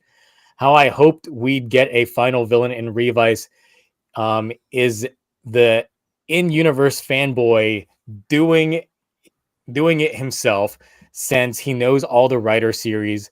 So yeah, essentially George becoming the final boss just because he is a writer fanboy as seen in the show, and would probably be like the biggest adversary in a sense of like he knows all the tropes and trades and things like that. And look, Juko was a missed opportunity. And I said this in my review, like Mark said it in his review, like he did it to himself. This really shouldn't have been a thing. And if it did happen, it should have happened more organically and not within the 2-episode structure that we got. It was the dumbest shit ever. So just going based off what Esconde is saying here, how do you guys think if the series literally was a series that focused on Genta to begin with and not Iki? Now, the thing is, just like I say this often, and Iki definitely felt like a background character in his own season. Like they focused so much more on the other characters, and when Genta showed up, he stole the show. He literally stole the show in like the 2 episodes that were like his major come outings. But if they had him as the main character, I don't think that would have worked as well. Because another thing you got to think of is demographics, and from a viewership perspective, of course, the viewership tends to be younger than Mark Guy and Ash, and if they see it's like old man's main character, no, I don't care. I'm not watching this. Like they wouldn't be invested in that standard. They got to have someone younger literally for that. Now if they pull like the rug from under things, like I honestly, with the way that Revice was structured, I wouldn't be surprised if they pulled something of like, now we're going to focus on Genta for 10 episodes because Iki is still background character. Then I'd be like, okay, that makes sense with how the show's been working out so far. But in terms of main character, I don't see that working out. So Mark, what do you think about that particular rewrite? That rewrite, no. But there's an asterisk because I would have loved a 15, maybe 20 episode version of Revice Legacy Veil, where we saw more of him working for the company, being sent out to fight these demons, like more of that as its own isolated thing, because those 5 episodes were really good. But well, I'll say the 4 episodes were good. Last episode sucked. Last episode had good fighting and then weird CG bodies on fire, but we don't go over that. I liked Genta as a character, but at the same time, rewriting all that into Revice and making him like the main character, so much other stuff would have had, like, you would have to overhaul almost the whole entire show. Yeah. And whereas I would do just a quick, maybe 15-20 episode Revice Legacy Veil, I honestly wouldn't change anything about Revice because it happened. It was a show. It's not as bad as everyone says it is. It's just not for everyone. And the only thing is, I probably would have cut back on Sakura being on the screen because it focused more on the brothers, because they had so many good moments and plot points that could have paid off.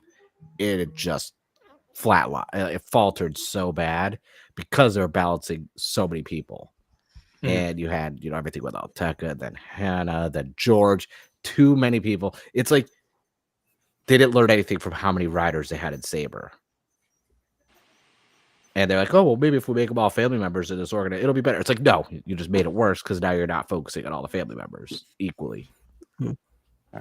Now the thing is that I do agree in terms of like the Veil special aspect. Like I was thinking more of the sense of like Naruto when they transitioned from original Naruto to Shippuden, where they gave us in the manga, they gave us like the Kakashi Gaiden, where they gave us like the backstory on Kakashi to introduce some characters and things like that. So they literally could have reworked like the Veil special to be like, hey, we're going to give you this 2-episode arc that's literally just going to be the backstory on Genta. By the way, he's going to be the villain for like the next couple episodes, and the Igarashi siblings are going to have to fight to try and get him back type deal. That's something that I've always wanted because it helps work into the whole family dynamic. If like their father literally gets corrupted by evil and they try to like reclaim him back, then it would work out in a better context in that way, as opposed to how it like was like, oh yeah, he's just out getting milk with the homies and he'll be back eventually. He comes back like 8 episodes later with a different attitude. It's just like, oh no, I was pulling an act. And it's just like, oh well, we got Daiji over here. Well, I've reconciled my differences, or I'm going to try and reconcile my differences with my demons so that way I can show Daiji. Didn't work in that episode either, even though it was a great episode, but Daiji was still being a bitch. So it's like so many things that they could have done with Genta, but they didn't do, or they brushed off to like a side story. It was kind of, But Tokyo Rider Go, what do you think about that rewrite if Genta was the main character from the start? Yeah, I mean, like Mark said, it'd take a lot of fucking rewriting to actually make that work. It's not as simple as it sounds. But, it would be super cool, even though not exactly smart from a business point of view, to have someone older as, like, the main Kamen Rider. think that's what kind of sucks a little bit about Japanese kids, because I feel like compared to American kids, where they obviously like they like to relate to more young heroes, like I don't know, Peter Parker, even like the Power Rangers in a few of the seasons where they're like high schoolers. But there's isn't also Dino Marvel Fury heroes. Red like my age? He's like 33. The actor Yeah, is there's- not no, but that's character. what I'm saying. Like you can make either work, and kids will still, I guess, be able to look up to them. There are tons of Marvel characters and heroes that are obviously they're just full grown dudes, and yeah. So that kind of sucks. I mean, yeah, it would be cool, and I definitely would have liked to see more of a fleshing out of the whole veil thing, even though I did kind of like how it turned out. But yeah, it would have been cool. I do kind of like that what if scenario. Mm-hmm. All right, Ash, what do you think about that rewrite? Yeah, sort of like mirroring what everyone else says. Having like an older writer is hard to pull off. Like we got it in Black Sun, but no one really talks about Black Sun. To be fair, he wasn't the main character in Black Sun anyway. So Yeah, true. To be fair, I haven't True. watched it. Yeah, as well. I haven't watched it. Mm-hmm. Yeah, Alright. maybe. I've only heard things about it. it's a thing, all right. It's definitely a thing. Yeah, it's a thing. Yeah, Depends on from who you what I'm talk to. hearing, it's very much a thing.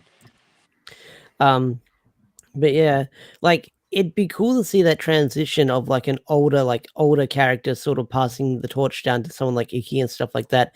But you would have to sort of like what everyone else has been saying, you'd have to work around so much to sort of have that story arc. Like, would it be like the first 5-10 episodes and then they pass the torch? But that'd be good. That'd be all right. Mm-hmm. Nexus. Just to piggyback off of Well, really quick of your whole yeah. passing the torch, they did the Commodore Buster Ogami manga with Saber, where that was actually the plot point of the whole entire thing was Commodore Ogami when he was in high school, and the original Commodore Buster passed it down to him, and it was so good. And I was like, why wasn't something like this put in a show? Because it was really Yeah, good. it's in called manga Kamen format. Rider Hibiki. Now that is Well, cool. I More did not modern know time about frame. Because that one was an older writer, and technically it was technically Asemu trying to like Yeah, become. but the Ogami manga was like 5 volumes, and it was actually 5 chapters. It was really good. If anyone Yeah. you could find it on the internet. It sounds great. I mean, It'd be good for Buster, a show for to what see it's that worth, happen. is like my favorite Saber character, even though I don't Oh, really. dude, that Saber. suit is so good. I And I understand. like he's- the suit. Yeah, 100%. I don't talk Saber. All right, Nexus. really doesn't. It's not Wha- wha- Saber. Do you not like it? No, I just haven't watched past episode 8 yet. It's been Oh. a slog. I need but to yeah. rewatch. It is Nexus. very much a flag at the beginning. What do you think about rewriting the story so Genta is the main character from the beginning? I agree with everyone else. Like it is very difficult in a ways because of production standpoint and also like the audience, but it would have been nice, but I don't think it would be 5 to 10 episodes. I think it would only be like maybe 3 to 5 episodes because it may be like an introduction, or if we get more backstory in a ways, that would also be good as well. Like we get more flashbacks of Genta like actually passing it to the main character, that would also work in a ways. But So you mean kind of like in episode 0, like they did with Drive, where they introduced us to like Proto Drive and all that stuff, like Yes. before the series even started. yes, in a way, That- I think that that could've would worked out. that would work as well. But we did get the Veil special, and I'm thankful that we got it, and we also getting episode 42. Like no one expected the episode 42, so Not after the lines Vale said like literally 2 episodes before. yeah. So Because of that, I'm like I still like that dub. We still take those. So yeah. all right. So moving on to the next one. This one's from a Spidey fan, X Gaming, and I feel that Mark, you might have either influenced this or not. I don't know. This was 12 hours ago.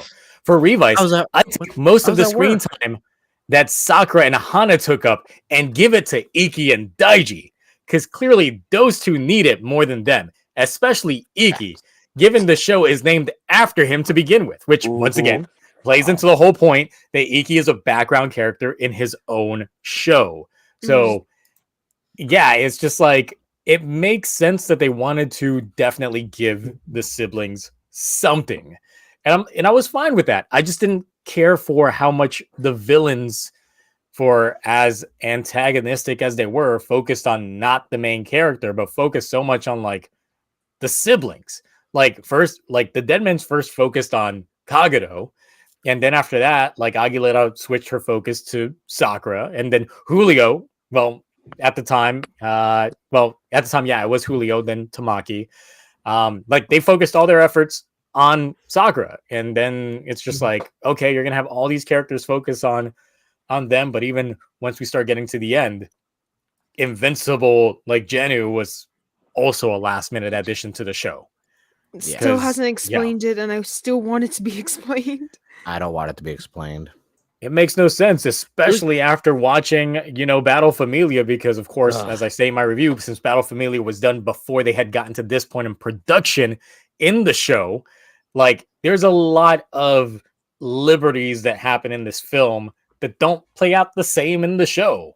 Like, human love cup. Like when she was shedding for a while, I was just like, is that what we're going to get? We better not get that properly in this, but we didn't, but still. Just so yeah, Mari, since this kind of echoes your sentiments, how do you feel about that? Just changing the show to focus less on Sakura. Here's how I would do this. Sakura would still be a Kamen Rider. The Hannah Aguilera stuff would never happen. I just realized I would just keep it as the Igarashi family as their own unit. Daiji could still be a part of Phoenix, but like undercut because they still stay evil like they did later on in the show. You keep the Weekend evil the whole time, and then you have the Deadmans. None of them have the Gifu coffin with the tentacle slapping, even though that's a great scene. I would find a way to keep that in the show somehow, because obviously it's one of the best slaps of Reiwa. So, but they don't have the coffin. So you have these three factions that are all have their justifications and think they're in the right, but they're all bad. And you keep the Igarashi family separate, but you still focus on Ikki and Daiji's relationship, because Daiji's a part of Phoenix the whole time. Ikki's like, hey, why are you a part of, like, and that Sakura could be like, hey guys, I'm a little sister. Can I hench with you guys? It's like, no, go play with your dolls in the corner. Like, something like that. Just everything about, like, she wasted so much time on the show, not as a bad character, but with bad plot points. Because she was a good character. Good acting, good suit design. Actually, I like the blue on that. But all of her plot points wasted so much time. I want to have ice cream and be friends with you. Let's go to a fairground and go on a carousel. It's like this could be time watching Daiji and Ikki punch each other in the face right now. Like everything that could happen. Like there's just so much. Just none of the stuff felt like it mattered. Look, real quick, Ultra Common Sentai Spider Mataran. Oh my god, that's a long ass name. If you want to go ahead and write like your entire spiel in terms of like why Revice is amazing, go ahead. Yeah, I'd love. No, because I'm also someone that likes Revice as well, but I do know that there are big flaws. But I still enjoy it as a series, as what they give us, and with the relationship with the families and stuff. Like it was a good idea. So I understand you, mate. I understand you. Also, he wrote, I can't stand the Revice slander while I was talking. I loved Revice. Yeah, I love the first half of Revice. Yeah, that's the entire thing. I'm a first half is Saber great. defender. I'm not. I haven't slandered Revice yet. I'm slandering. They Sakura. dropped the There's a ball episode difference. 29 onwards. That's all I'm saying. Then they It was got still back episode entertaining. 42. I was like, ugh. But then it's like, no, back down again. I enjoyed the show even at its low points because I can I'm a very positive person when it comes to Toku. I'll watch anything. If I watch Saber as it aired week to week from start to finish. Explain Yuki's guardian angel. No one can. No. I'm sorry, no one can. That was the biggest issue I had with that fucking film. It's just like it made no fucking sense. What the concept was never mentioned in the show, since or after. Like, no.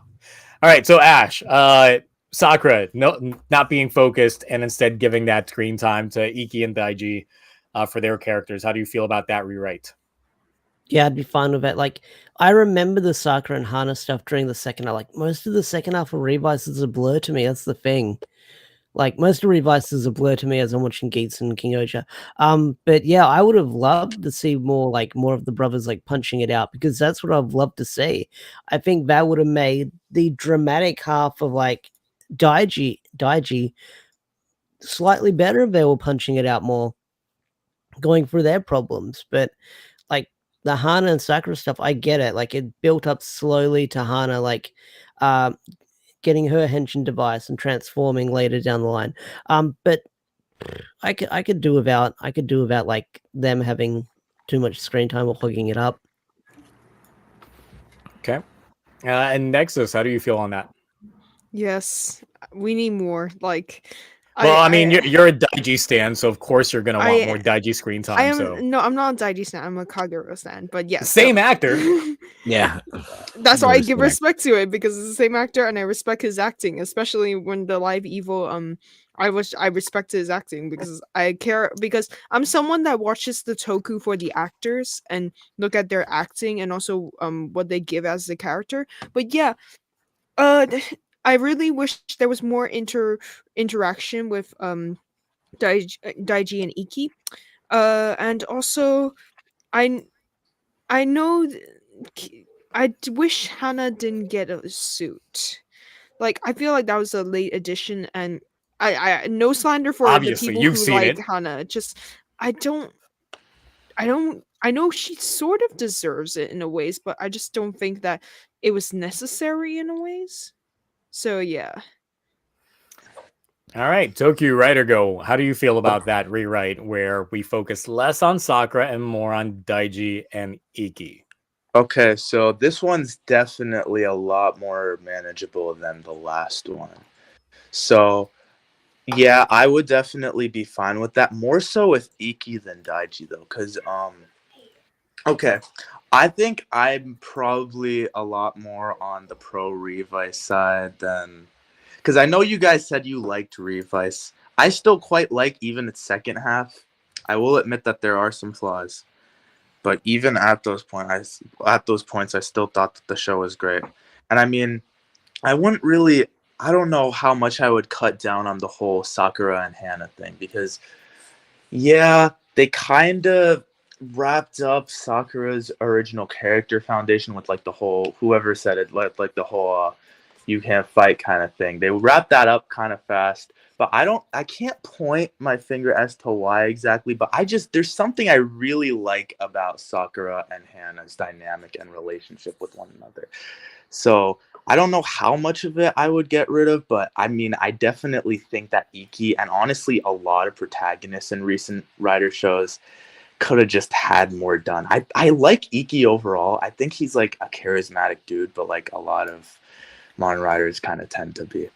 So I'd definitely be open to that aspect of it. I think Daiji got enough as it was. I mean, He got more than enough. He got a whole side special. Sakura too. Sakura and Hana got the whole girls remix, and then like Daiji just got this this live Evil and Demons movie that was longer than Battle Familia. Iki needs his own side special just because he wasn't in the show enough. Yeah. Also, but I mean, even in the show, I felt like his entire arc, it just, to me at least, it flowed fine and it came to an end fine. I was perfectly satisfied with it.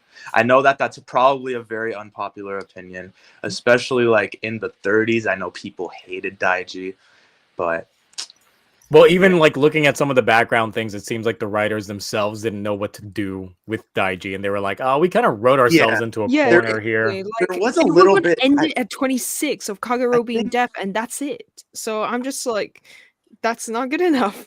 I think a little bit of Revice's problem overall is just the directionlessness. Yeah. They had in that latter half, because I mean that's what a lot of problems boil down to. But like at that, the fact that they were so directionless, I still like what we got. The biggest flaw of the entire show for me was the ordering of everything that happened in like the last 5 episodes. I didn't really like what happened with the whole Juga thing. That felt more like one of those V cinemas that would come afterwards to me. Like I didn't like that they kind of like wrapped up like the main stuff so early and then just had Juga in there for no reason. Well, there was a reason, but like you know what I'm Yeah. saying. I have a feeling Juga was planned the whole time, and Yeah. everything else before that wasn't fully planned. Yeah.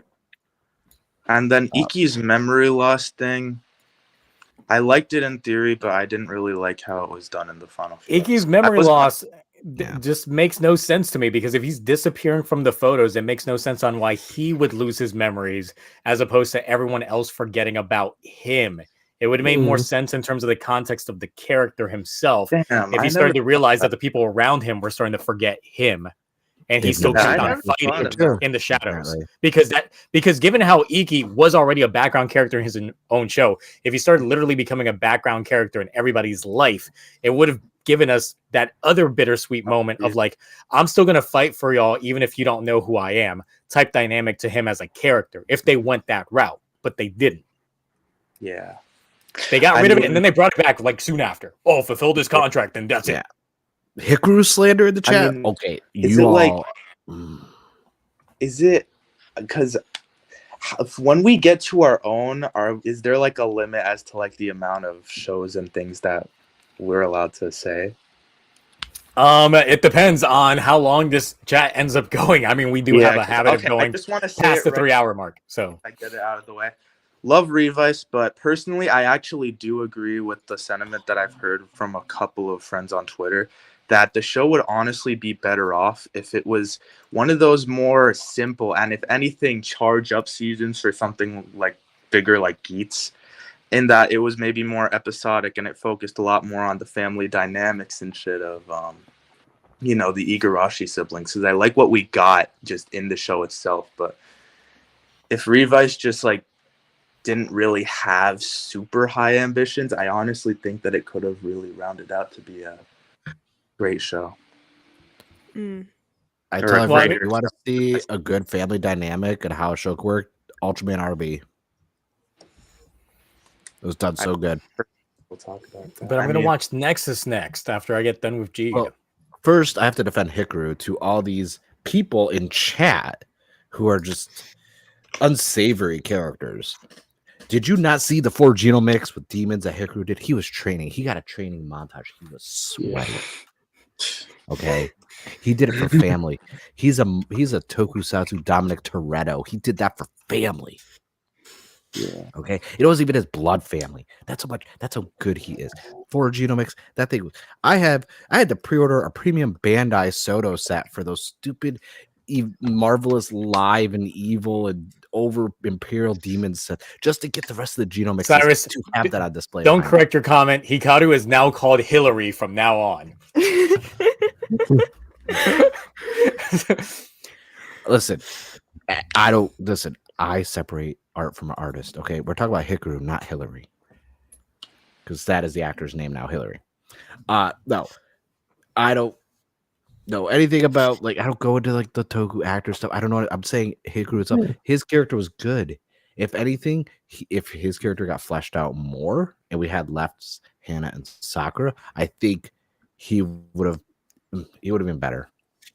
He would have been secondary, even though he's the main character. Now, real quick before we get into more Revice slander, because there is a lot. I just saw a comment come through that I actually like, and this is for Lupin Ranger related. Make Lupin Pat Ren ex-commissioner Hilltop.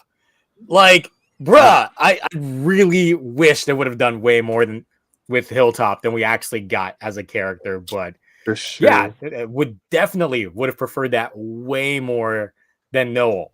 Just he was such a nothing character for me, and I just hated him every time he appeared on screen. And he was. I he love was Lupin whatever. X. I mean, I didn't really hate him like that, but I also felt he's so cool with his acrobatics and stuff, and just his personality and trying to balance between the two teams. I was just like, oh, it's a very interesting character. But I do say I don't like his background story. I wish it was something else. I wish he was something like part of the Gangler instead of being a person from the world. Because there I wasn't honestly just really wish Pat Rangers were more of a thing in this show than they were. But it's just me. But yeah, you were going on. I was just hating on the fact that Pat Rangers were not really represented in this show. No, but yeah, I think he shouldn't have been he should have been part of the Gangler instead of being a person who survived in the Gangler world. Because since we didn't really see many like um citizens, or like we didn't really see the world that he used to live in. And then but I do like how he was a assistant to Arsene Lupin as well. So I do like Lupin X in ways. Yeah. All right, so moving back into the Revice slander. All right, so next one comes from Dragostorm, which he says, Kamen Rider Revice, keep Ortega as the main villain all the way through to the end. Watching Revice, the quality started to fall off after his death, and Akaishi and Gifu never had the same presence compared to him, which is true. Like, Akaishi was a hammy of a ham of a character, and once again, focused so much on, like, just being on Daiji's nuts. And not only that, but Daiji was just like, oh yeah, no, I'm just doing this to like just see what he's up to, but then ended up like still being like Akaishi's lackey in the long run until he saw the light. It was the dumbest fucking arc and like the dumbest turn for a character I've ever seen in terms of that. And Gifu was such a nothing character. I honestly was expecting that the form that he got right afterwards was going to be like an in-between form, and he was going to drop some of those extra armor bits to become a bit more mobile and actually throw hands. But no, he just became arm-waving CG like villain, and it did nothing. Yeah. The Gifu arc should have honestly ended 4 episodes earlier to give at least the Juga arc at least more time to be more organic than what we actually got. But what say you, Toku Writer Go, when it comes to making Ortega the final villain the entire show? Okay. I'm gonna have to say no, but I don't disagree that he was better than Gifu as like a main villain. But I do like what Gifu had in theory. I just kind of wish that things were done better on that front. So I would have just given Gifu more, but I would have kept the whole Ortega thing. Man. All right. Ash, how do you feel if Ortega became the villain throughout the entire show? I would have liked it if he wasn't the villain for the entire show, like near the end, like of like the last couple of episodes, that would have been great. But the build up for like Gifu, I felt like a nothing burger looking back on it. Like that was built up so much, and then it happened, and then it was gone. Like they were building that guy up to be like the big final boss, and then he's here, and then he's gone. So that kind of sucked. But yeah, I would have liked it because didn't Ortega show up in like the finale through all those bubbles near the end? Yeah, he got spit that was out at the weird. end. Yeah. And he said something, and then 44. they never followed up on it. But I haven't seen like the post movies or the specials, so I don't know if he shows up again. He Does did he? show up in Battle Familia. Yeah, but it was kind of dumb. But even then, like he was. But that isn't post series. Nothing. Battle Familia isn't post series. It's like And no, Battle Familia is like between the Gifu arc and the Juga arc, so it's in between that phase. He's Oh, still So it's locked like up, 40 but he's and just like. yeah. Okay. But then he is going to end up getting his own side special with George that's coming out later on this year as well. Okay. So that is Check going to that be a out. thing. Yeah. I will say that when it comes to Ortega, like the biggest thing is they threw in the whole plot of he's like the smartest kid of ever existed in Smartdom. He is the Daichi of Geats just in Revice. But it's just like, if they were to play this up, I would have still had him get sucked up, by Gifu. But then, maybe 5 episodes later, bust out, and then just have actually absorbed Gifu's powers. Like, this is what I planned the entire time, just being inside of him, and then just and then just coming out with a fresh coat of paint and a whole thing. I'm gonna stop pausing, but yeah, that whole dynamic, it could have been a change up in terms of the aspect. So, Mark, how about you when it comes to Ortega being the final villain, pretty much the villain throughout the entire series? Nope. Here's why. I would have cut out a lot of stuff with like director Kaishi. The director still would be in the show, but I would have had him be the main villain after the original Gracias Dead Man's arc, as I'm calling it. And like you said, him getting sucked inside of Gifu, all good and bubbly. He does absorb stuff, but then you could do a whole arc while the whole director Kaishi stuff's going on with Gifu. You have George, because let's face it, the opening OP saga stuff, we saw the tubes with like the Kamen Rider stuff in there. George's doing experiments that never got fleshed out. He has Alteka in one of those.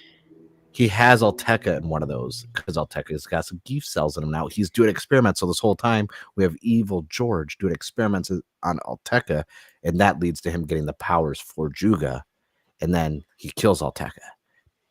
Yeah, violently. that's the trouble. Those tubes were supposed to be for the Beyond's generation type, so I'm not sure about that. God Generation doesn't exist to me right now. And then It was a good film. Hikaru shows up. On Revice. Hikaru shows up with the 4 Genomix and kills Juga. That 4 Genomix is the coolest scene in that whole entire show. I just like demons so much, and the Genomixes were really intriguing to me. And I wish that was fleshed out more and explained what it was, because a lot of stuff in Revice wasn't explained. Like, how did they use the Gifford Rex like forms when it wasn't fully charged to 100%? Because that 1% was sort of the connection between Vice and Iki. I don't count that. That's a cop out. Okay. I mean, there's still so many other things. Like, okay, so you guys could stamp the Gifford Rex stamp on the ground, make multiple clones of yourself to handle like all of these waves of like Giftarians and Gift Juniors and shit like that. But literally like 3 episodes later, when Gift shows up and sends you a barrage, it's Hikaru that saved the day because they don't know how to fight. So he's just out there dropping bombs on them. It's just like, you guys forget already? But yeah, but Alteka, like back to Alteka, he was a very intriguing character. Like when he came back out with the bubble, this, that, and the kid, I was like, oh, maybe he would be the final villain. Maybe something happened while he was in there. And then it was just it was thrown away. And I was just like, that's like what they were like hinting, oh, do you want a special? Blah, blah. I'm like, you already have the special planned. Okay. Like, don't, why else would, like, there's a lot of characters that could have been done better. Alteka would have been a good, I don't think he would have been a villain through the whole show, because that would have been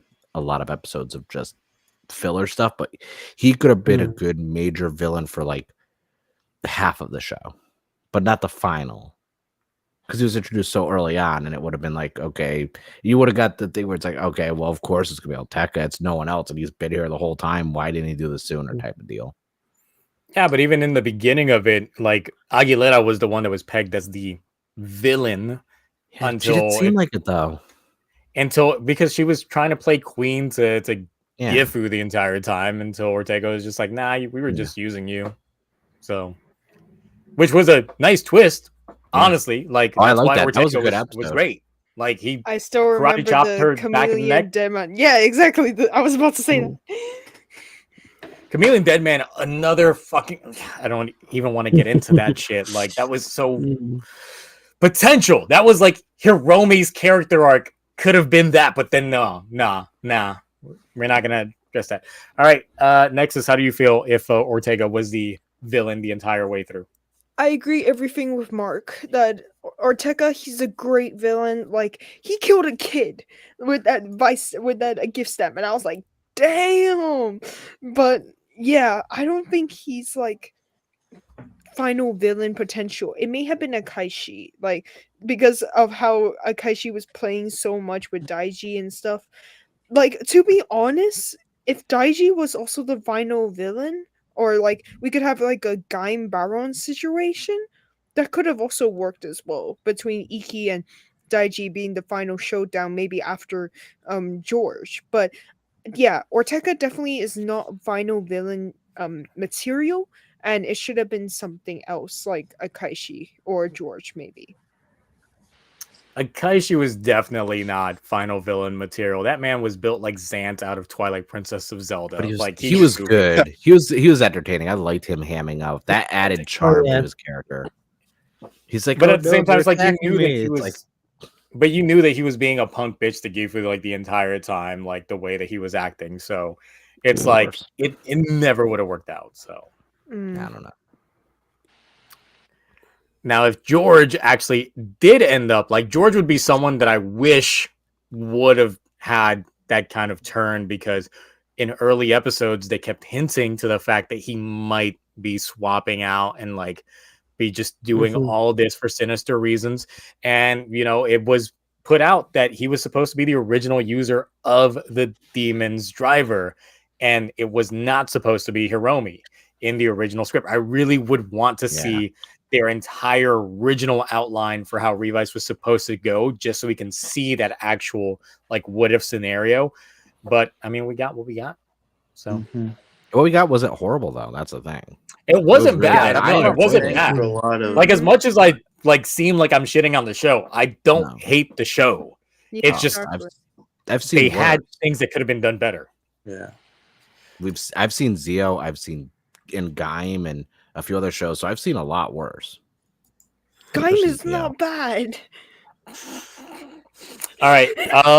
So some of the other things that have been mentioned about Revice, we definitely have touched upon in several like conversation pieces. So let's see here. Saber should have gone with the original idea instead of focusing 90% on Toma, but the original idea couldn't have been worked out given the limitations due to COVID. Like, literally, that's the only reason why that couldn't be a thing. Which is why, like, I've read the synopsis. I I know read what it the too. original plan is. If they It's could have great. pulled it off, it would have been amazing. And then I'm like, well, Fudo PI got a freaking anime. Give me a Saber anime with this, like their original plan, because that, like, really. Sorry, I may not intrigued be me. caught up, but what was Saber's original idea? If Imagine King Oger, but just Saber. oh, really? It's literally that. 100%. That's basically Okay. Saber Oger. It's King Saber. So Yeah. yeah. And with how much I love King Oger, I probably would agree with that then. But again, I also understand the whole COVID thing. Yeah, Yeah, that's Matt- why I don't. I took it for what it was every week. I was like, listen, like they had to make changes on the fly when like Sophia's actress had quarantine. Like they had to change so much stuff, and I was like, they still were able to give us entertainment, whether it was good or bad in people's opinion. They still powered through and risked their health to give us a show. And I could appreciate that at the same time. That's why when I was doing videos every week on it, the hate I got, because they're like, oh, you just like, why would you like this? This sounds like, okay. I would have changed a lot, but then again, when I saw the synopsis stuff that got leaked for what they wanted to do, I was like, it kind of discouraged me, because I was like, man, if it was Sounds a good. different time, this would have been peak.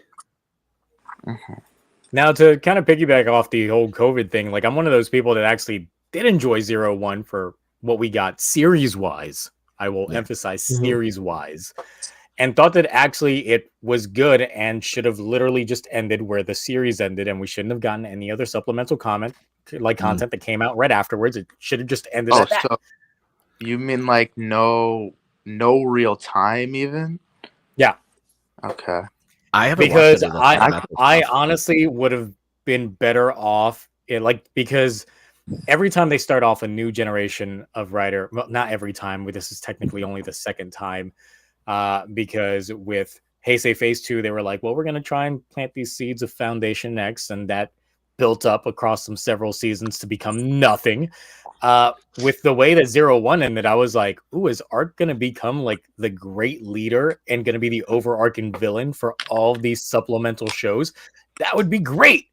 No, that's not what we got at all. But so my headcanon up until that point, until I saw the real-time film and, everything afterwards, I was like, oh, okay, so that's what happened. So you're saying I should have watched the supplemental stuff, because I've only seen the base show. I've never Yeah, watched any exactly. of I the specials or haven't movies. watched the supplemental Yeah, stuff the either. supplemental stuff will change some things. We have whole Metsubojin writer, and it's a thing. Oh. But that's like one thing I'm just like, yeah, if I was to change anything about 01, like outside of COVID, it's just like, don't make the supplemental material. You should have just left it open-ended and just have like some mysterious no-name figure. That's why I like Get Arc. Yeah. That's why I was just like, ooh, this ending is good. Because we don't get that normally in Colorado. That's why I was like, oh, okay. Like usually we'll get that, or like a park bench or something, I mean, 01 seems to usually be looked at in the same spotlight of Revice, in that people liked the first batch of episodes, then hated most of the second half, and then I guess the finale, for a lot of people, it kind of came back. But for me, I always felt one way about it, and I really want to like 01, especially because its aesthetics and its fight scenes would always get me. Like, when I was watching through it, I was always getting out of my seat and cheering. Like, it was one of those kinds of shows. But it's just like, I don't know what it is. I feel so neutral about it the entire way through, so I don't really have much thoughts on that end. With 01. All right. I like it. Yeah. So anyone else with Saber input have anything in regards to the information, the rewrite regarding with going with the original idea? Once again, it seems it's impossible. It was impossible to do that. That's why they didn't do it. I can't watch Saber now. I can't wish the original, like, because there's, like I said, it's impossible. Taking what we were given, though, and changing that, more Dragonic Knight. The whole Dragonic Knight and then the whole Sword of Arthur stuff, that should have been a whole arc instead of a 2-episode thing. I also wouldn't really climax as much with Saber as they did in the second half. All right. So then moving on to the next one, we're going to go back to 2006 because Cloudy's I'm out. I'm out. I should have some thoughts on this. Okay. I'm too young for this. This is Kabuto, not Boken. This is Kabuto. Right? Yes, this is okay. Kabuto. I've watched it. All right. If they had dropped the final last 3 episodes, then that would have, like, I'm of the same thought process. Those last few episodes of Kabuto ruined like a lot of the back end things on there. They didn't need the twist of the natives becoming villains. Kagame's father becoming a coward out of nowhere. Tendo stopped communicating with his friends, leading to a pointless conflict between him and the rest of the cast. Finally, the rebirth of Tendo and the fucking flower annoy me to no end. If I could fix it, I'd have Inoue write the final arc with Tsurugi as the final villain. The overall conclusion of the show is good, so I wouldn't change anything there. So the entire thing is like pretty much once Tsurugi is gone as a character, that's pretty much when the series should end. But if they were going to do anything more, they think that Tsurugi should have been pegged as the final villain of there. But the thing is, I personally love Tsurugi, like, as a character and how they ended up changing him. I don't know. He gives me creeps, like, of how he, like, I don't know. He's supposed to, because he's, spoiler alert, he's not human. That is true, but then, like, I just don't like it. Yeah. But the thing is, like, the natives were pegged as being, like, the good worms, the one that came to Earth 35 years prior, and they were more peace-loving, only to find out that, oh yeah, all of Zek is being ran by natives, and it was just them trying to go against the worms, and we're actually also still say, like, fuck humans as well. And we're just trying to turn you all into fucking natives too. Yeah, it was the dumbest thing. And it's just like that goes into the whole Dark Kabuto arc, since Dark Kabuto was essentially just, once again, spoiler alerts for a show that's super fucking old. Old as shit. Oh my god, I really am on camera by myself. This feels like what live stream that I watched. Yo, Mark, did I miss something, or did they? Yeah, did I miss something either? Damn. Everybody out here is just like, all right, well, I guess this guy's just gonna be by himself. What did I miss? Dark Kabuto. No, because Dark Kabuto was essentially a human that was converted into a native and then made to mimic Tendo. It's just like, okay, that's a thing. Like it. But yeah, like those last few episodes of Kabuto really dropped the ball on a lot of those aspects, and the show would have been immensely better without them. So, any other people's takes that have watched Kabuto? Personally, I definitely agree with a lot of what you said. You know, those final couple of episodes were kind of rough. And I also, like you, I think you said you liked the physical conclusion, right? Mm-hmm. You don't? No. The actual like conclusion is all right. The thing is just like, just the lead up to it, the whole native reveal for Zek. Yeah. It's just like, oh, Yeah. oh, okay. But No. I mean, I like the physical. I personally like the physical conclusion for what it is. It made me leave the show without as much of a sour taste in my mouth, unlike the season after, which I'm gonna be talking about for my thing. But well, not the physical season after, the season that I watched after it. I should clarify. Yeah, I was about to say because Deno, not Deno Deno. was one of the few seasons out of Heisei 1 that I was just like, oh, this ending was just like, yeah, it was all like right, a good like it actually ended. We don't need any more content. I'm fine. This show is done. Hits us with 9 movies later. I Yeah, never just finished gotta it. milk I that think I shit, made though. up to episode 12. I Bags need to of go back bags. and finish it. Deno, Yeah. it's a show. It's definitely a show. It's a show and it's great. Yeah, I think its 2-parters like kind of drained me when I was watching on like websites. Zeranos too, is the like- only character that matters. Yeah, exactly. Like, the facts Love out here. Sakurai Yuto. I love him. Yeah, but I think more generally, personally, like when I was going into Kabuto, I freaking loved it. I mean, I really like most of Phase 1. I just tend to prefer it generally to Phase 2, and I think that's why I like Dawn Brothers so much, but that's a whole other thing. So I think like where Kabuto kind of lost me was when you started to have like those filler episodes in the middle. It's not that filler is bad. I just really did not care for the filler that we got. Don't you slander Like, the with Dark all, Kitchen like- episodes. I stand the Dark I Kitchen don't know, episodes. man. It's just like Those I know episodes were written by Noe, people- and you can tell.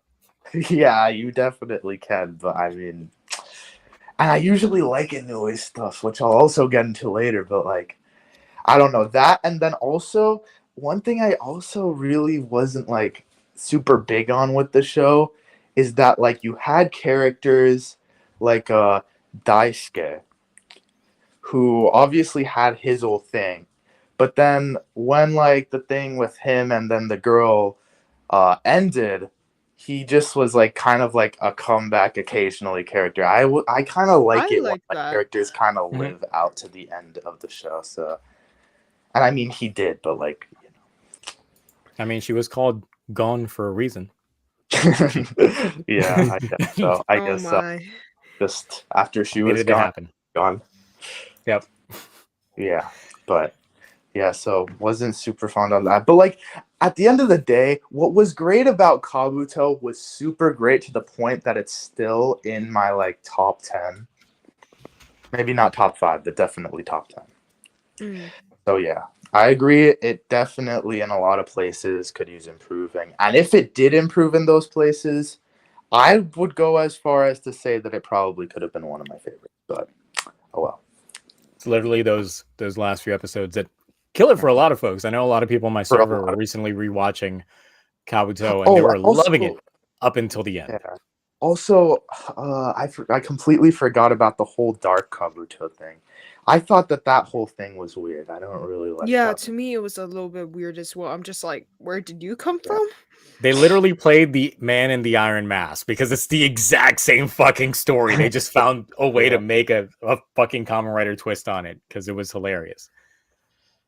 But oh yeah, anything else on Kabuto? I know, okay, because Mark, I know you didn't. I haven't watch finished right? it, so yeah, I started it. I haven't finished. Faiz and Kabuto are the only ones I haven't finished. Other than that, every season has been finished. So In all of Heisei? and all or- of Kamen Rider. Really? So even show and stuff? Okay, that's cool. I'm old. I've had a lot of time. Wait, not Fies? No, Damn, you Uh, got to hop on that shit right it's only now. because my original copy that I obtained didn't have the second half. I didn't Shit. know it. Too many people hating on Fies just because they know it's my favorite season. So So I don't hate it. I think it's one of the best Most of drivers. mine, I like, Vice very was pretty good. Faiz and Kabuto have like the best drivers. They're my like, top 10 for drivers. So I'm just like gonna finish them But at the probably. end of the day, Ryuki sweet for me. all right, so moving on, we have I guess it's a different Nexus, unless this is you that wrote in this comment, but I don't believe it's you. Saber, I was really fascinated by the concepts they introduced about the multiple swordsmen bearing the sacred swords, clans related to the blades, and wanted to learn more about the Wonder World itself. Yet the show never dives into any of those concepts. We never learn anything about the Wonder World, the swordsmen of old, the lore, or even the giant sword monument we saw in episode 1. Most of the time is spent on Earth making everything feel bland and boring. Everything felt so restrained and dull.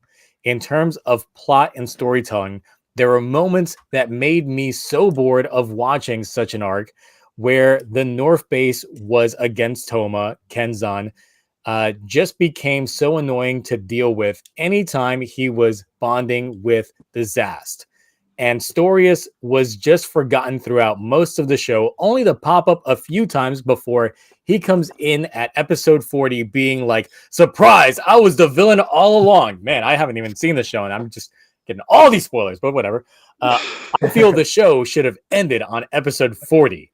Most characters had their stories wrapped up and you could have concluded Kenzan's story in a spin-off, and it was a nice conclusion as it was. After episode 40, everything felt like it was dragging, and it was so hard to watch Storius with his raspy voice try to be threatening. So I have zero input on this. Definitely not me, because I totally forgot Saber, so I couldn't have written that comment. All right, First Toku, of all, that was a long ass comment, and I felt a lot of that. I mean, hold on, I might want to pull this comment up so that I could address certain parts. You know what? Come back to me. Okay, well, Mark, you're the resident Saber expert. All right, listen. I would not have ended it at 40. I mean, yes, I wanted to learn more about the swordmen and clans and that, but we would have missed out on the last 3 episodes because they were so good with all the fighting they did. The final fight, even what it was and it was really good. I would have probably changed more of the stuff in the middle of the show than the end of the show, because when we had the Lord of Wises pop up and they were fighting them, that's when it got really good. And it was the last from 46 to or 45 to the end was great.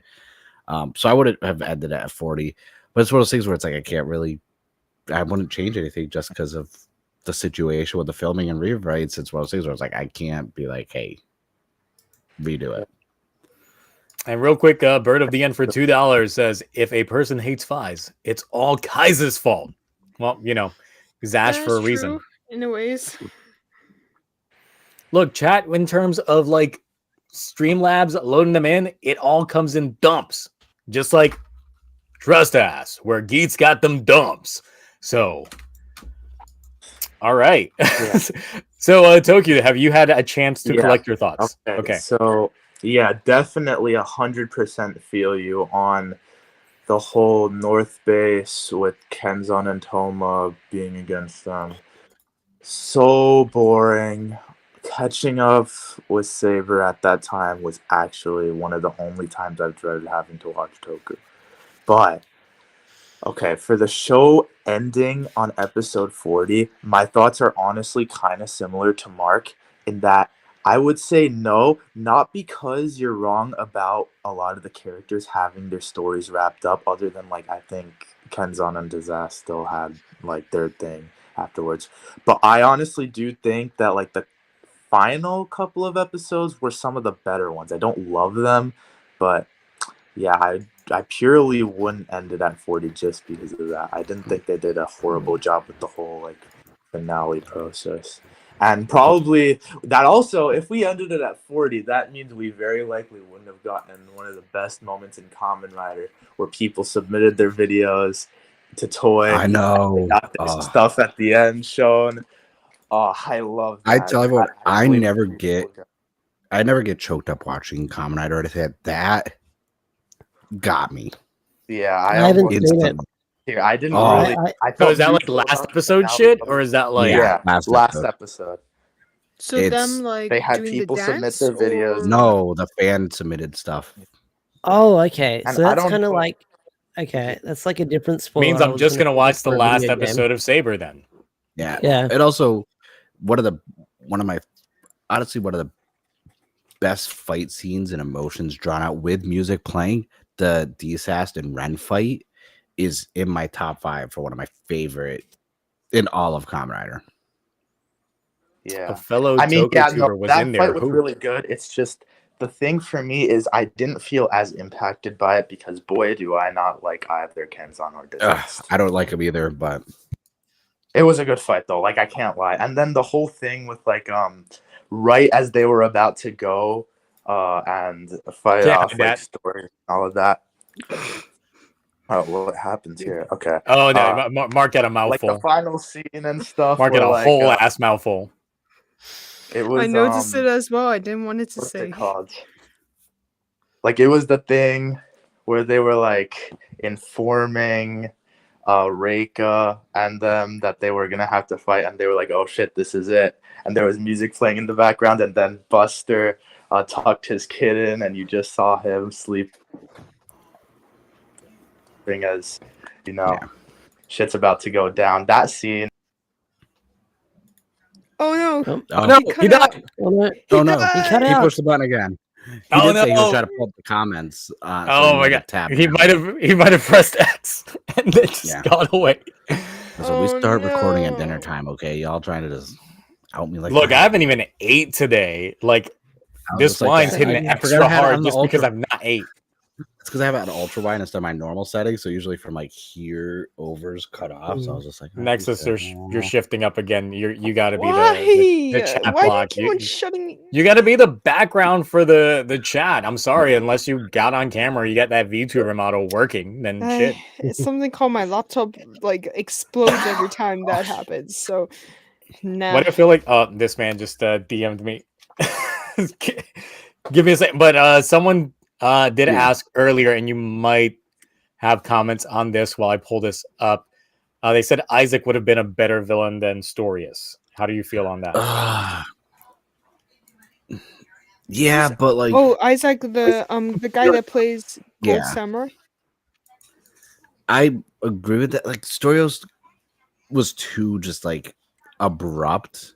Like I said, so much stuff was changed on the fly that I feel like that was like a lot of the build up and a lot of proper like for the Storios to really make an impact was lost. But then at the same time, even though Storios was there towards the end, I feel like everything else leading up to that and after that was so good that I don't care about the Storios being the villain, because the episode or two we got after that with the fan submitted stuff was great. The 2 episodes before that with seeing some of the team ups versus like the Lord of Wise, and we got a Dragon Ball Z reference from the freaking Saiyan saga there. Everything lead up that was so good that like I kind of forgave that.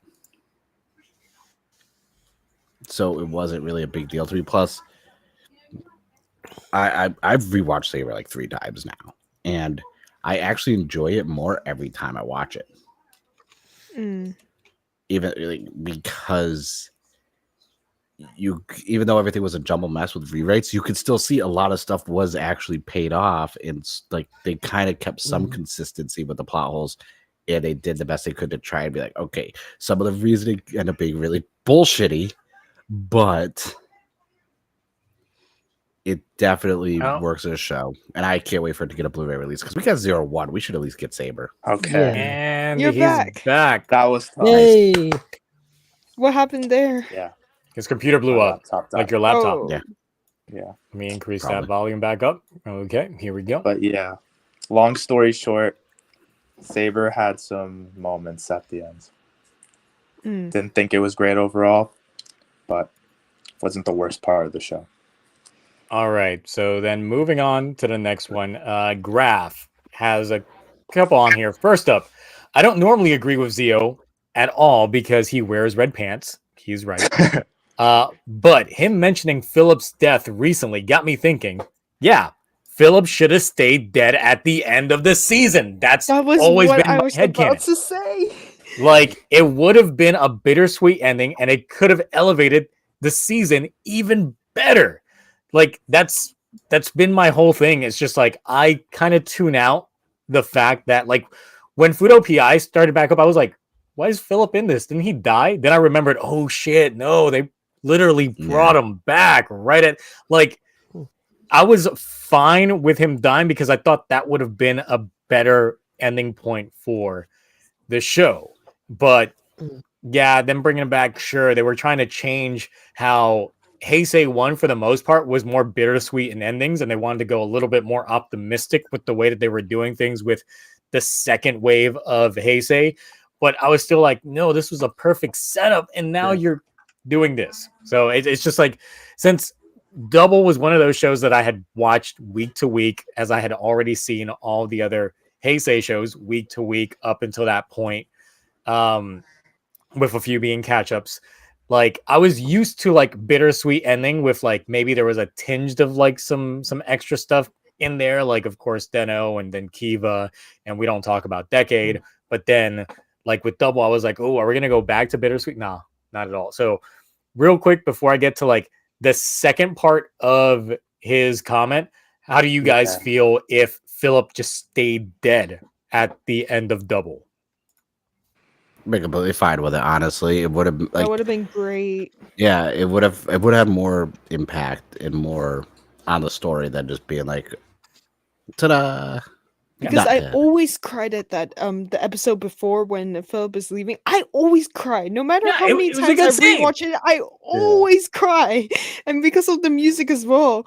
But then all of a sudden just getting him back. Okay, there is a feeling of like being happy as like, oh, so glad he's back. But then it does ruin the moment at the same time. So I'm just like, oh, it's like those type of moments. It's just like moments. It's just like it's controversial in a way. Like, just don't know what to do with this character. But I think he should have stayed dead, and maybe in a movie or a special he came back. Nah, bro, that's where like O's got it right. They got the ending right of O's, and they got the movie right for O's. I'm just saying they hit me right with the bittersweets, but we're talking doubles. That movie, yeah. But yeah, Tokyo, how do you feel about the ending if Philip stayed dead? Yeah, just a quick disclaimer. The last time I've seen Double was probably when I was like 7. But I do remember like the whole thing with Philip dying, and then episode 49, I think it was. Yeah, I think there's not much more to say other than, yeah, I agree. I probably would have just kept Philip dead. I mean, I definitely remember liking the fact that he didn't like stay dead when I was a kid. So like now that I'm older, I'm like, that would have kind of been a better, like you guys were saying, a better bittersweet ending. But then how do we have Double without Philip when they bring back? Look, I don't care because they keep bringing back Black and Black RX. They keep I'm on sorry, bringing back Ankh as well, but so like they could have figured out a situation in ways. Sure they would if his actor. I mean, I don't know what the situation with his actor is. Like they always find some way, because technically Drive lost his powers at the end of Drive, and he still comes back. He came back in the find Say some Ghost bullcrap crossover, methods. so I'm just like, yeah. Like none of it makes it. Takumi's dead at the end of 5. He still comes back.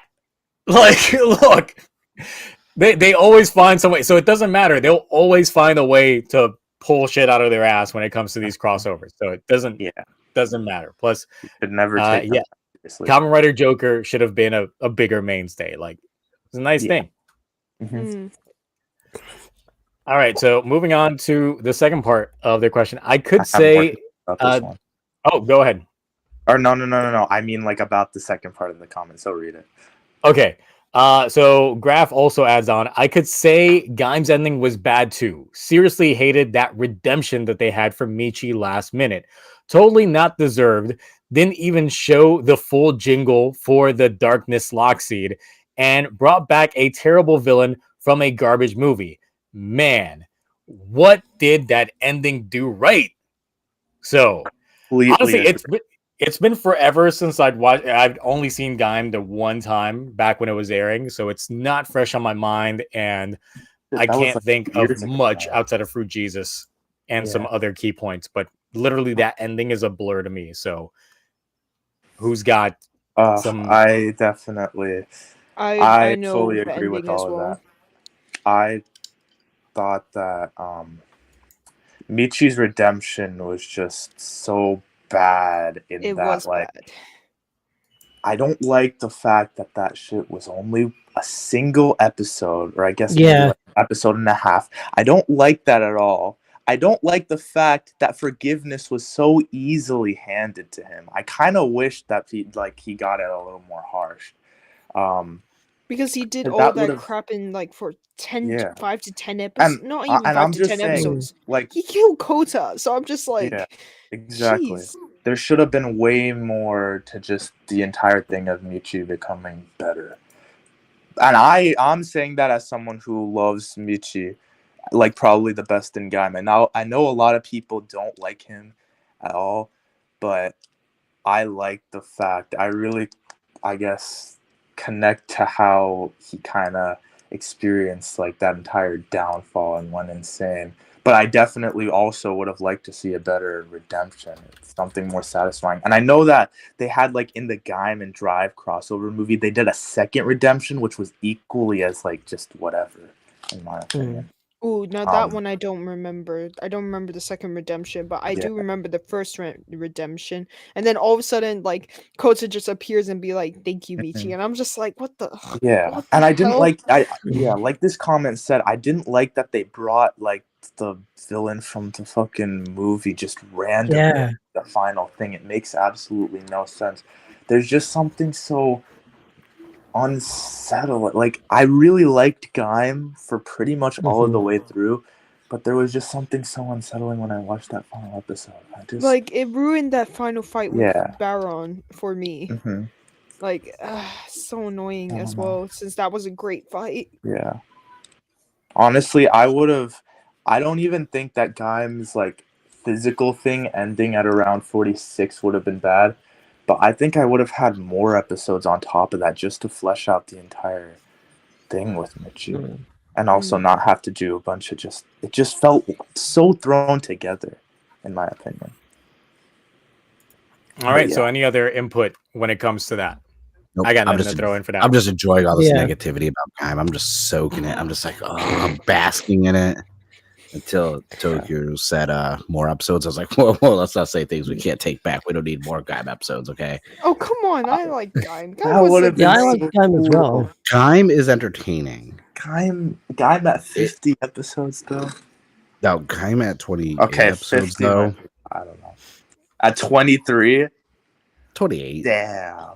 Isn't it like when the Kikaider episode happens? That's the big finale. Yeah, like is it like it's Gaim started out really good, held my interest, okay? But I still then think it has the best start of like any Oh, writer. it was a really Yeah. good start. I will give it credit for that. It's just not for me. Yeah, I guess that's When fair. did you lose I was about interest? maybe I can see why people three wouldn't- episodes in, 4 episodes in. I was like, you know what? Yeah. Not doing it. Yeah. I finished it, but I Yeah, like for a I while- like the Zanget's stage performance. That's one of my highlights of Gaim. like all And that then stuff was who really is it? good. Who For is a it? while- Two Kaiser playing one of the leaders, and I was like, "Oh my goodness, this is Two Kaiser! Wait, what?" It was a shock to me. I actually enjoyed Like- Gaim just coming off the heels of like Wizard, which I found to be completely forgettable, and then Forze that I didn't care much at all. So yeah, You S tier, you don't like? He doesn't Forza like and the Wizard. Wait, did Gentaro. people? Because I know you've been in the fandom for like a long time. Did people not like Forze as it was coming I out? like Forze. Forze's good. no. The thing is, it's like was different. people enjoyed it at the time, but I was definitely like not feeling it in Were people's comparison to like the attention other just- writers. More like taken by Gokaiger or something.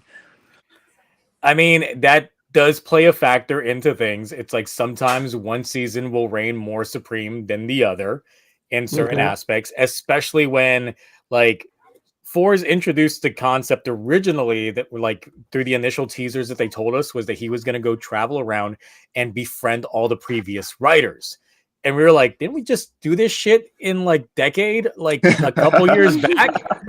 And even the writers were like, oh yeah, we did do that like literally like 3 years ago. I mean, I heard So- even like the plan was to do the same physical concept where he would like change into past riders. So they were gonna play it really similarly, but I guess they just decided that was stupid. You know what Yeah, it is? so- They did that with Skyrider back in the 70s. They're like, oh, like I think he got 18 episodes in. He was just called Kamen Rider, so it was a reboot. And Yeah. then all of a sudden they brought Stronger in, and he's like, oh, Skyrider. Then they changed his name. Then all of a sudden RX is there, and everyone else started showing up. And I was just like, is that Cross, not RX? RX didn't I know. exist. I was like, I know. I don't get names right. That's my thing. I guess And yeah, so that worked and saved that show. So then every so often they're like, oh, what if we have them meet previous riders? That could work. So I know they were going to do that with Forza, and I don't think that would work. I liked Forza for what it was. Yeah, I think a part of the reason why they might have wanted to do that with Forza was because, like, yeah, Go Kaiju was so popular at the time, and yeah, they had Decade, but you know, not everybody liked Decade, and they might have felt like, you know, why don't we give it a second shot? But I'm glad that they didn't that soon, you know. Mm. All right, so Crazy Orb put in a pretty extensive comment relating to Revice. So I'm just going to read his points. We don't have to really go into discussion because we've talked Revice to hell and back.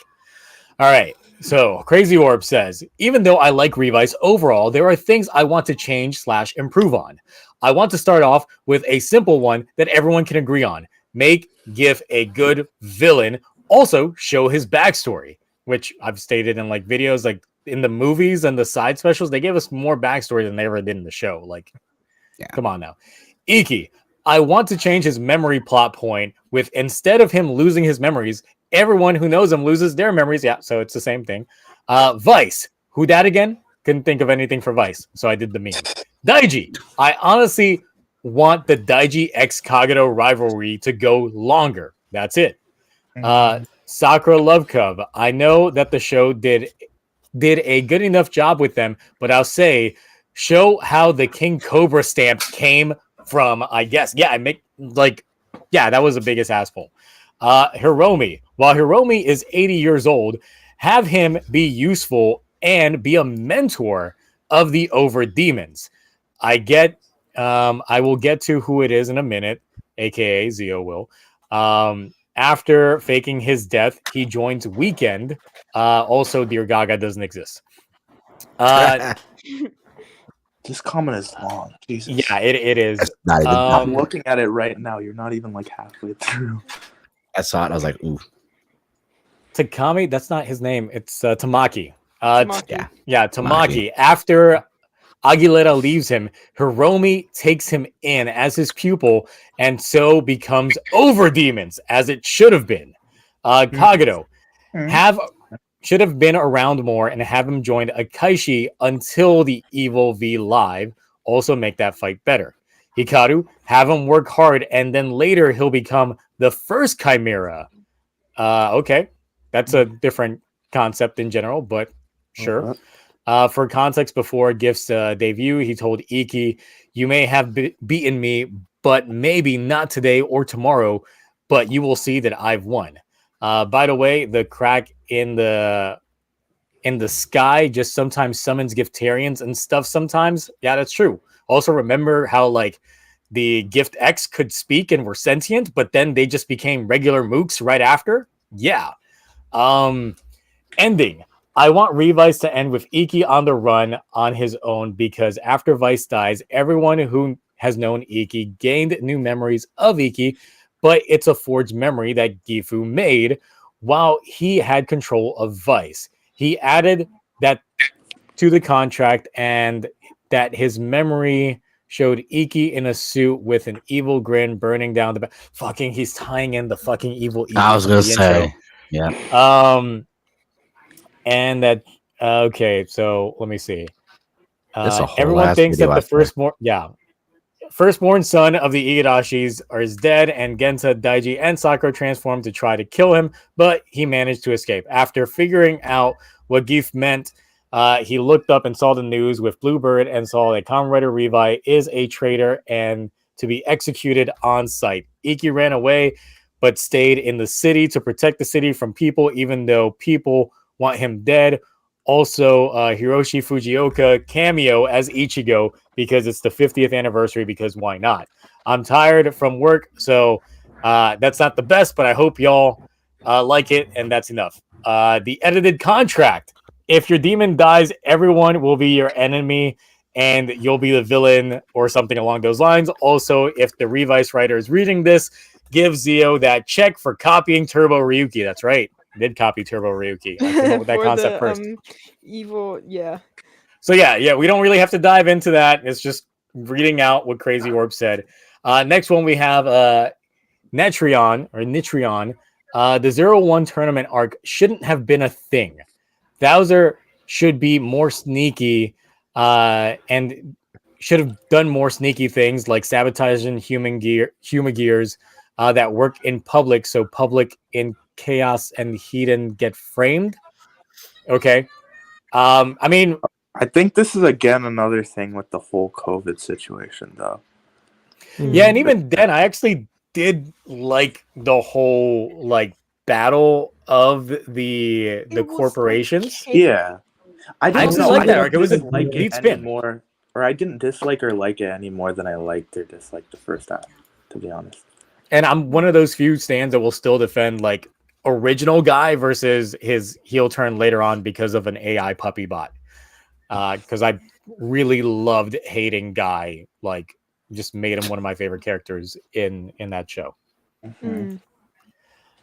So let's see. GOA says here's some easy fixes. Ghost, remove the 99-day limit. Yeah, that was a thing that honestly sucked me out of Ghost was they got out of the whole 99-day limit within like the first 2 months of the show. Yeah, and it's just like he's back, and it's just like, oh, sacrificed myself for the greater good. Now we've got another 99 day, and I'm like, oh, I see how this is gonna go.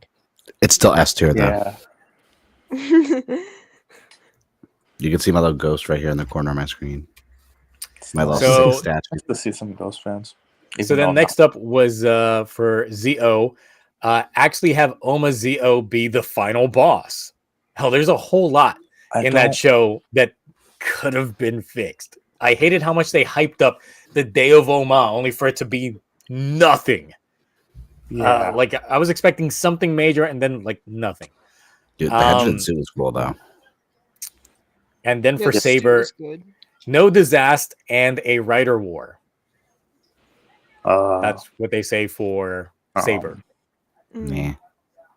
oh no, not really much thoughts on any of those. Other than that, with like the thing you said about Geo, there are a lot of small fixes, but like a lot of them to the point where you'd actually be changing quite a bit of the show. I feel like. Right. So- Where they didn't retcon Blade's ending. Yeah, so that actually is the next comment Dude, I because Zygarde's got the last comment in the post, and I'd Okay. fix ZO by having to learn from other writers rather than them fixing their endings. Dude, yes, bro. Oh my And that would be 100%. the whole thing. Like That's why. it did what Decade originally set out to do, except it actually showed us the actors, which did fundamentally like Helped ruin in the things for me. ways.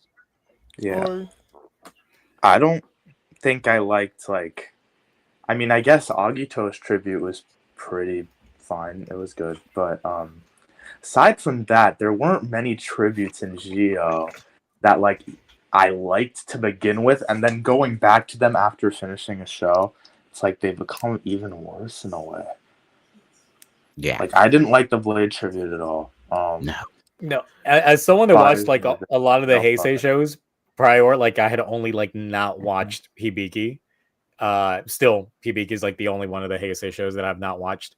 Yeah. And then watching ZO, I was like, every episode was like getting castrated for me. Yeah. It was bad. Yep. But But yeah, I think- someone mentioned it on the comment. Eternal vs Aqua. I love Eternal, so I was just like, yes, give that to me. But yeah. I think what this comment also really gets is with the whole thing of like learning from other writers rather than fixing their endings. That's why I think Gokaiger from a tribute standpoint is so much more satisfying and well liked Agreed. than Geo Yep. is. Because that's pretty much what Gokaiger's tributes were about. They learned from past Sentai teams. They didn't like treat themselves as above them, which I felt like Sogo at times kind of did, and that's where the whole fixing their endings thing. Dude, I hate so much about Geo. Not my least favorite anymore, but It's my least favorite. Also, It's my least Akiba favorite because of all Ranger. the retconning. my least favorite is Saber. Akiba Ranger went the same route of learning from the past, like Sentai as well. Yeah. Yeah, there's nothing wrong. That's It's always been a a while since good I've seen Akiba Ranger. go-to story and plot. It's a good. It's you can't ruin that kind of story. Like, oh, you're gonna learn from the past, and it's an anniversary season. Easy to do. Yeah. That's why he lost first round on the drip battle last week. So Story-wise, was good. Drip wasn't good. yeah, drip sucked. Out there. So yeah, that wraps up those. So we'll get into our personal rewrites for what we would choose. For me, like Fives is my favorite season, but the Orphanaut King was the weakest thing about that entire like show. Agreed. In terms of like how he came about. They tried pulling another Agito again with the fact that it was like the kid the whole time, but like the lead up going into it was just a non-thing, and it definitely did drag on. I wish we could have gotten a little bit more in terms of background regarding the Orphanaut King, how he came to being, because he was the first Orphanaut, and how he has the abilities to make Orphanauts whole, even though they're a forced evolution, doesn't properly make sense. So if they could actually like change things, like for me, since Inoue wrote both Fives and Agito, I would have gone in the manner of like the Orphanaut King was just a branched evolution of an Agito that just had like different abilities and had the abilities to like try and spread himself amongst the others by like, you know, in Agito, you have the seed of Agito that leads others to evolve. And since Fives kind of goes in a similar vein in terms of forcing an evolution, I'm like, you could have kind of tied up a lot of things together. And Inoue does like tying up a lot of his works together and made it work, especially since at this point in time, in terms of the show construct, we didn't know that these were all separate universe shows. We were all still flowing with, it could still possibly be a cohesive storyline up until Blade changed things with the origin of mankind, which retcons the origin of mankind that we got in Agito. But, you know, up until Fives, I would say in terms of headcanon, like that would have worked from my mindset. So that's my personal rewrite that I would have regarding a show. So if anybody has any input on my rewrite, then go ahead. If not, then we'll just move on. I don't have that much more to say other than I agree. Okay. So Ash, you've been silent for a while. What show would you rewrite a key plot point to? Okay, I'm going to do cop-out answer, but all of Super Mega Force. Oh, What would you do? That's Like, I agree. that's it. Yeah. that's it. Just okay. Make the pirates actually pirates? Yeah, make the pirates actually like. There's so much like what I would have done. I would have actually just turned Ghost Sage into like 2 seasons instead of doing half, like adapting half of it, and then doing that. They should have done that. Like they absolutely should have done that. Like there's some stuff. Like I went back and rewatched it for like the 10th anniversary of Mega Force.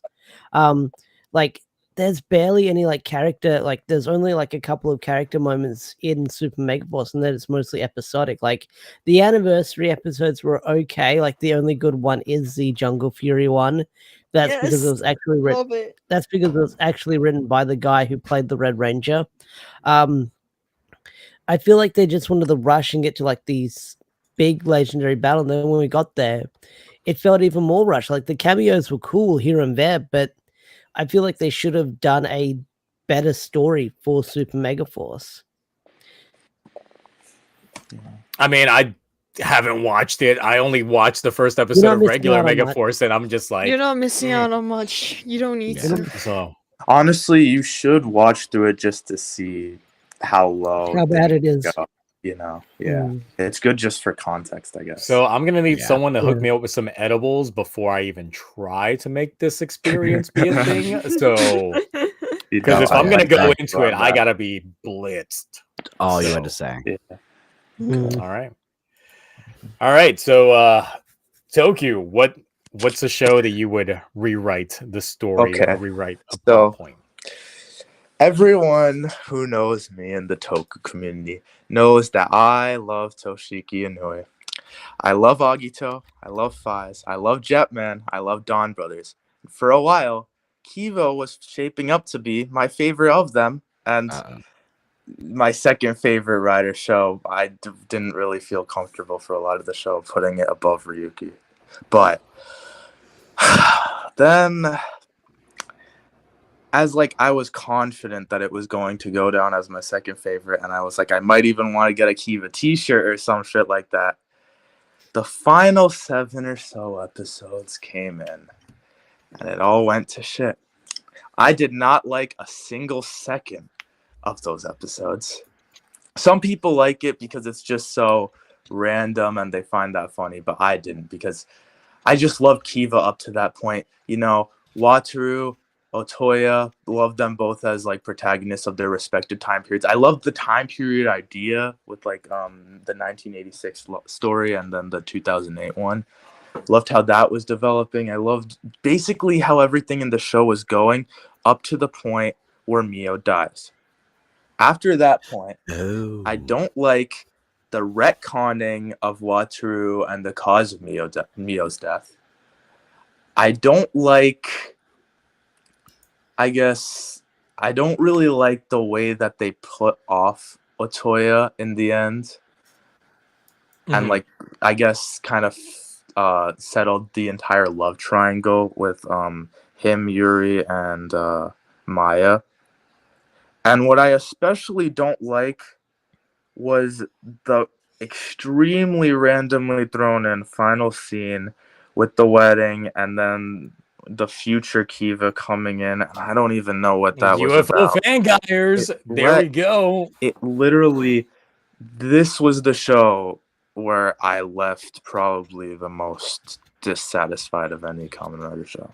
What would you do Which if sucked this year's Kamen Rider is Kiva 2, the UFO fangires? The UFO fangires, wouldn't that be like a little further down the line though? I think it was supposed to be like say that this it's supposed to be 2028. If we go 2028, yeah, or 2026, depending on how or you I want thought to it was like 2030 because it's like 1986, 2008, 2030. Look, clock's ticking on Inoue. Yeah, like, that's what I'm saying. Yeah, just say I this wouldn't takes be place. too pissed off about it just because I don't know. At this point, Make my it anger 2026, about it 20 has years kind of later. faded, but at the same time, still a little annoying. Kiva really was shaping up to just be like a show, and I still love Kiva, like 100%. No, I love Kiva myself, but I feel like the issue with a lot of these shows is literally they kind of drop the ball towards the ending on a lot of aspects, especially I think Heisei that's 1. almost been every Inui show. Well, not Yeah. Well, the thing is just like for me, Agito was like his swan song. That's the one that got him like the writing credits of, oh, we're gonna send you in to be our writer guy for like the rest of the decade. He and almost had like pigeonholed him. complete dominant power over the entire franchise until like phase 2. It's crazy. Like even in the shows like Ryuki and Kabuto and Blade, where he wasn't the main writer, he had like such an influence over those shows. Hell, they Like, based I'm pretty Tendo sure based off of him. The entire thing with like Ryuki having the movie ending and then the in-show ending was because there was like a feud between him and Yasuko Kobayashi over what the actual ending should be. And then the movies was his, while the shows was Kobayashi's. So he had a lot of influence, but yeah, I mean, for me, Faiz, I didn't hate Faiz's ending too much. It kind of like left us off on a little bit of a vague note until obviously the thing is, like Yongo came around. Yeah, so that's the thing is like for me, Faiz ends at the series. All this other stuff that we got, I'm just like, no, I'm sorry. Like, I understand the actor had school and stuff, so he couldn't commit to the bit as much as he wished he could have back when the show was like in production. But Takumi's dead in my eyes. And not only that, but his dynamic was with Kiba Yuji, and sadly, that actor passed away years ago. So they can never reconcile that plot line ever. So for me, I'm just like, look, don't touch Fives. Like if you don't touch Fives, literally do like a 20 years later, and Mari has a child that is now like 20 years old, and it turned out being Takumi's, and then like something like that. Like I'd take that. But so Fives' ending wasn't the worst, it wasn't my favorite. Agito's wasn't the biggest fan. Obviously I said Kiva's was horrible. Look, anytime you writer kick God, it's a win-win for me. So I haven't really watched Hibiki like that. I hear that its second half is like the worst part of the entire show. Second half is all you know, eh? Yeah. So which I guess kind of sucks because that would be like a show. If I end up disliking it as much as other people, well, because that's the entire thing. Like Hibiki wasn't a writer show, but by the time they got to that point in production, they were like, well, let's bring in the writer guy, which is Inoue, fix this show, make it a writer show. Yeah. There you go. That's why it's a mixed batch. Yeah. To me, I think now that I'm thinking about it with like the Sentais that he's written in mind, I think that those had endings that I actually liked a lot more. Because like I was completely satisfied with the Dawn Brothers finale. Perfect finale, completely. One of the most satisfying finales that I think I've watched. And I was watching it at like 2 a.m. when I was like sick and couldn't fall back asleep. So kind of made me feel was a moment. Don't fix anything about Dawn Bros besides giving me that extended cut. Give me more content. I'm curious for that extended cut. Everything. All right, Mark, what's the show you would fix? Like kind of like there's two. So obviously the Skyrider thing, because listen, they like late 70s was a different time for Toku. There's some Ultraman controversies with reboots, but Skyrider was like, I actually really enjoyed it. It's actually one of the first ones I found a DVD for in the wild that had English subtitles on it, which is crazy because I don't think it's official. It's like the official release, but someone put like a bootleg DVD in it. So I'm like, hey, it counts. But like about almost halfway through the show, they just decided, oh, he's not Kamen Rider anymore because it was supposed to be a reboot. It was Neo Shocker, it was everything else, and then they're like, let's bring in Stronger. He's now Skyrider. Everyone's called Skyrider. Bring in other riders. So it kind of ruined basically the fact that they were trying to reboot it. Yeah. And I always wondered, like, what would happen if they actually gave it a chance to succeed as a reboot after 19-20 episodes? Because, the ending though. Which one? Which one? Like, because Tsuburaya gave up when they were trying to reboot one of the Ultraman ones, and then they changed his name and continued there. But then again, Tsuburaya still, they're thriving. They picked up where they fumbled. So that's like a nitpick. I would just change it. Would have been like, hey, keep it just straightforward, just this new Kamen Rider. And I kind of like the way Skyrider suit design is. I know a lot of people don't like it. I like Skyrider. Like, do you like it better in the original black or the green? Oh, I'm a sucker for green, but there we go. In the green too. I love that. Okay, but that's the thing I would really change. I haven't really watched Skyrider aside from a few episodes on subbed a few years back. But like, even though I hear it kind of killed the show, I did kind of like the concept of the fact that it was like after a certain point, it was like all 8 riders together. It was. I think it's like they should have picked. They waited to, like, if it was introduced a little bit sooner, it would have been better because once they introduced the other ones, it kind of felt like Skyrider's on the back burner and it's not such an isolated story like a reboot anymore. And it's like, just they if they had started that maybe like 8 or 9 episodes in and had everyone start showing up, it would have been a lot better. But then I was actually going to say Kiva also. Toku said that after the whole Saga Kiva stuff, and then we went into the last arc, which I don't, was it like 4 episodes, 5 episodes? So like everything after the Saga fight Kiva, the death and everything, like I don't know, it just felt Like they're like, oh, Once we need Taiga to wrap- becomes Dark Kiva, you're saying? yeah, they're like, Yeah. and then they're like, we gotta wrap this. They're like, we gotta wrap this shit up. Yeah. Let's but like, it's not gonna make sense. Okay, we have time. Jump it. Let's change some shit real quick. And I'm like, because Kiva is still one of my favorites, regardless, because I was born in '86, so I'm like, oh, that's pretty cool that they did a time jump from '86 to 2008, and it aired in 2008. So I'm like, hey, I was born in that year. Did I cause this? Maybe, but I did enjoy that, and it's still one of my favorite suits. One of my favorite suits. One of my favorite drivers. Oh easily. yeah. Uh-huh. Just that scramble to try and wrap things up and make things make sense just made it a jumbled mess. And I don't know what I would do to change it other than scrap all that and just find something you could do for 2 episodes really quick. Because I can tell you what's wrong with things and what I didn't like, what should be changed. I'm not the writer. That's why I don't tell you what can be done. Mhm. So I don't know what I would do, but that was such a letdown because up until then, that show was consistent and good.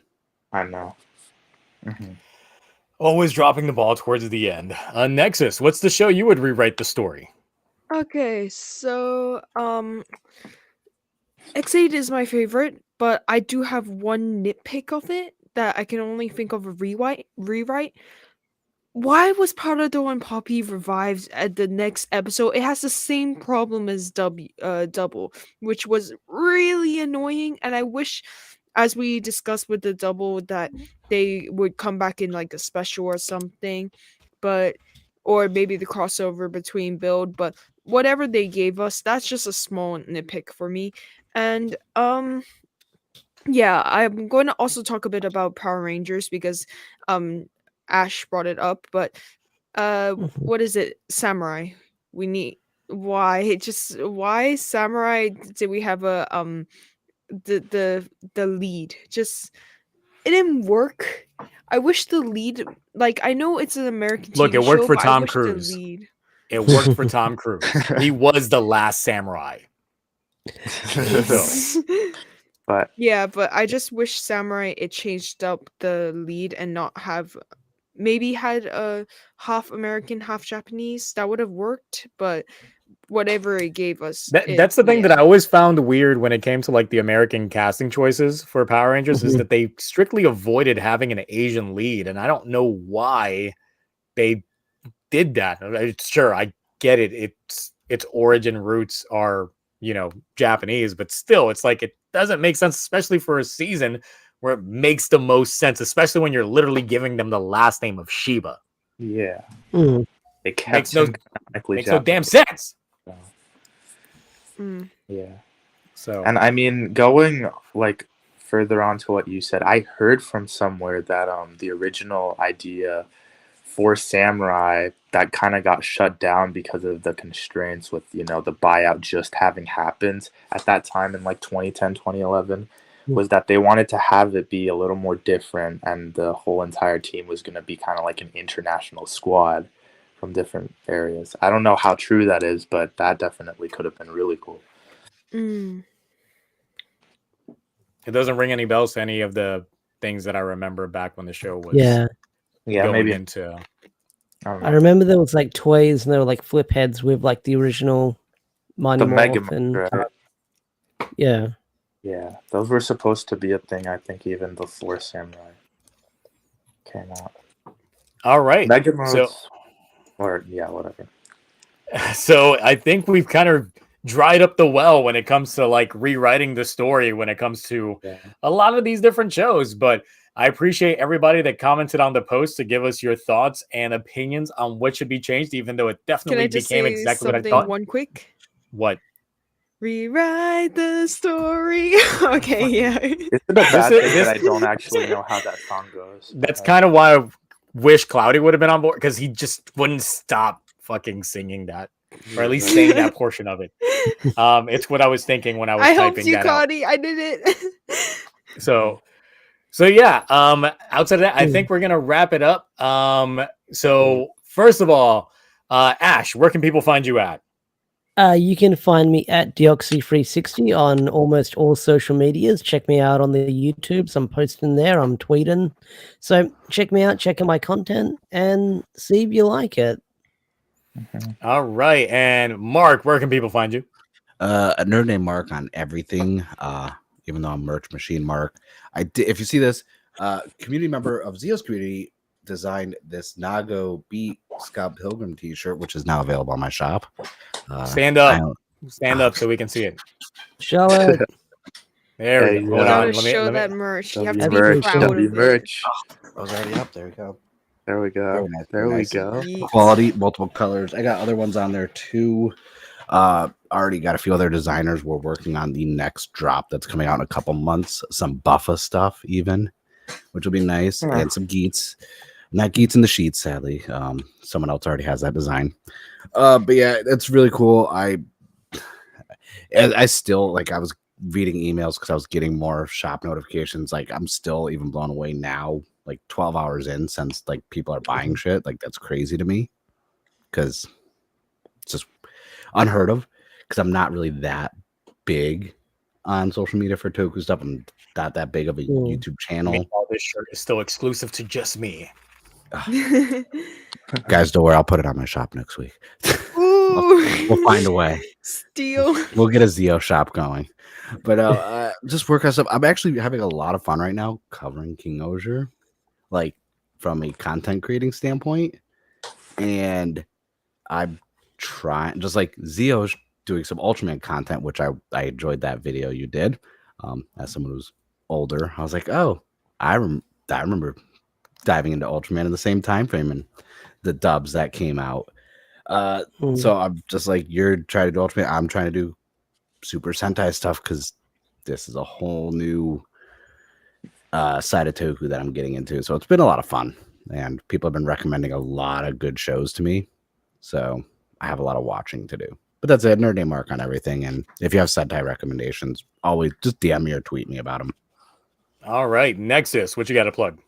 So you can find me on Smule. That's the singing app that I'm on Nexus at Nexus1903, and I do K-pop covers, J-pop covers, and I am starting to pick up on the Toku a little bit. So I'm thinking now, because of like Zio just like promoting that Trust Last, I might consider doing a full Trust Last cover. I will consider. But yeah, so looking forward to it, and it was just great being here and talking to you guys. So yeah, it's great to be back on the panel and able to talk during the stream. So yeah.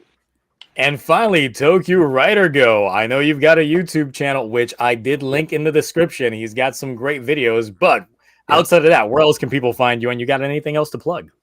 So yeah, obviously there's the YouTube channel, Toku Writer Go. The last time I uploaded was a little while ago. I promise I'll try to get something out before like April ends. Hopefully, I'm working on stuff right now, so hopefully you find. Well, you got like 39 videos and more subs than me, so I'll like just keep doing what you're doing. I don't upload like super consistently, but you know, if you like subject videos like that, you might find my videos to be interesting. You can find me on Instagram at Toku_WriterGo and on Twitter at Biggest Antoine. And I actually tweet a lot, so if you want to hear the most from me, go to Twitter. All right, I'm an idiot. I just realized your channel and like your social media when you just said it. I was like, oh wait, like this whole entire time I'm like, oh, didn't even know who this man was. No, yeah, I know you from Twitter. Yeah, you had, and then you did a video about the suits. Like, didn't you talk about like the good and the bad suits that were like original suits in Power Rangers? Oh, for Power Rangers, yeah. Yeah. Dude, that video. I didn't even know, because I didn't even know half those suits weren't in Super Sentai. I didn't know half of those were even originals. Yeah, if you want some suit opinions, y'all, you could definitely check out that video. Top 5 best and worst original Power Rangers costumes. All right. So before closing things out, it is officially, at least here in the East Coast, April Fool's Day. And I did put out a poll a little bit earlier. I do have a video prepped up, so I will make that going live as a simulcast in a few minutes. So after the stream is over, look out for that start time so we can all enjoy it together. So outside of that, that's it from me and the panel. Until next time, guess we're out of here. And super fun. Bye, guys. Yeah, it's been fun.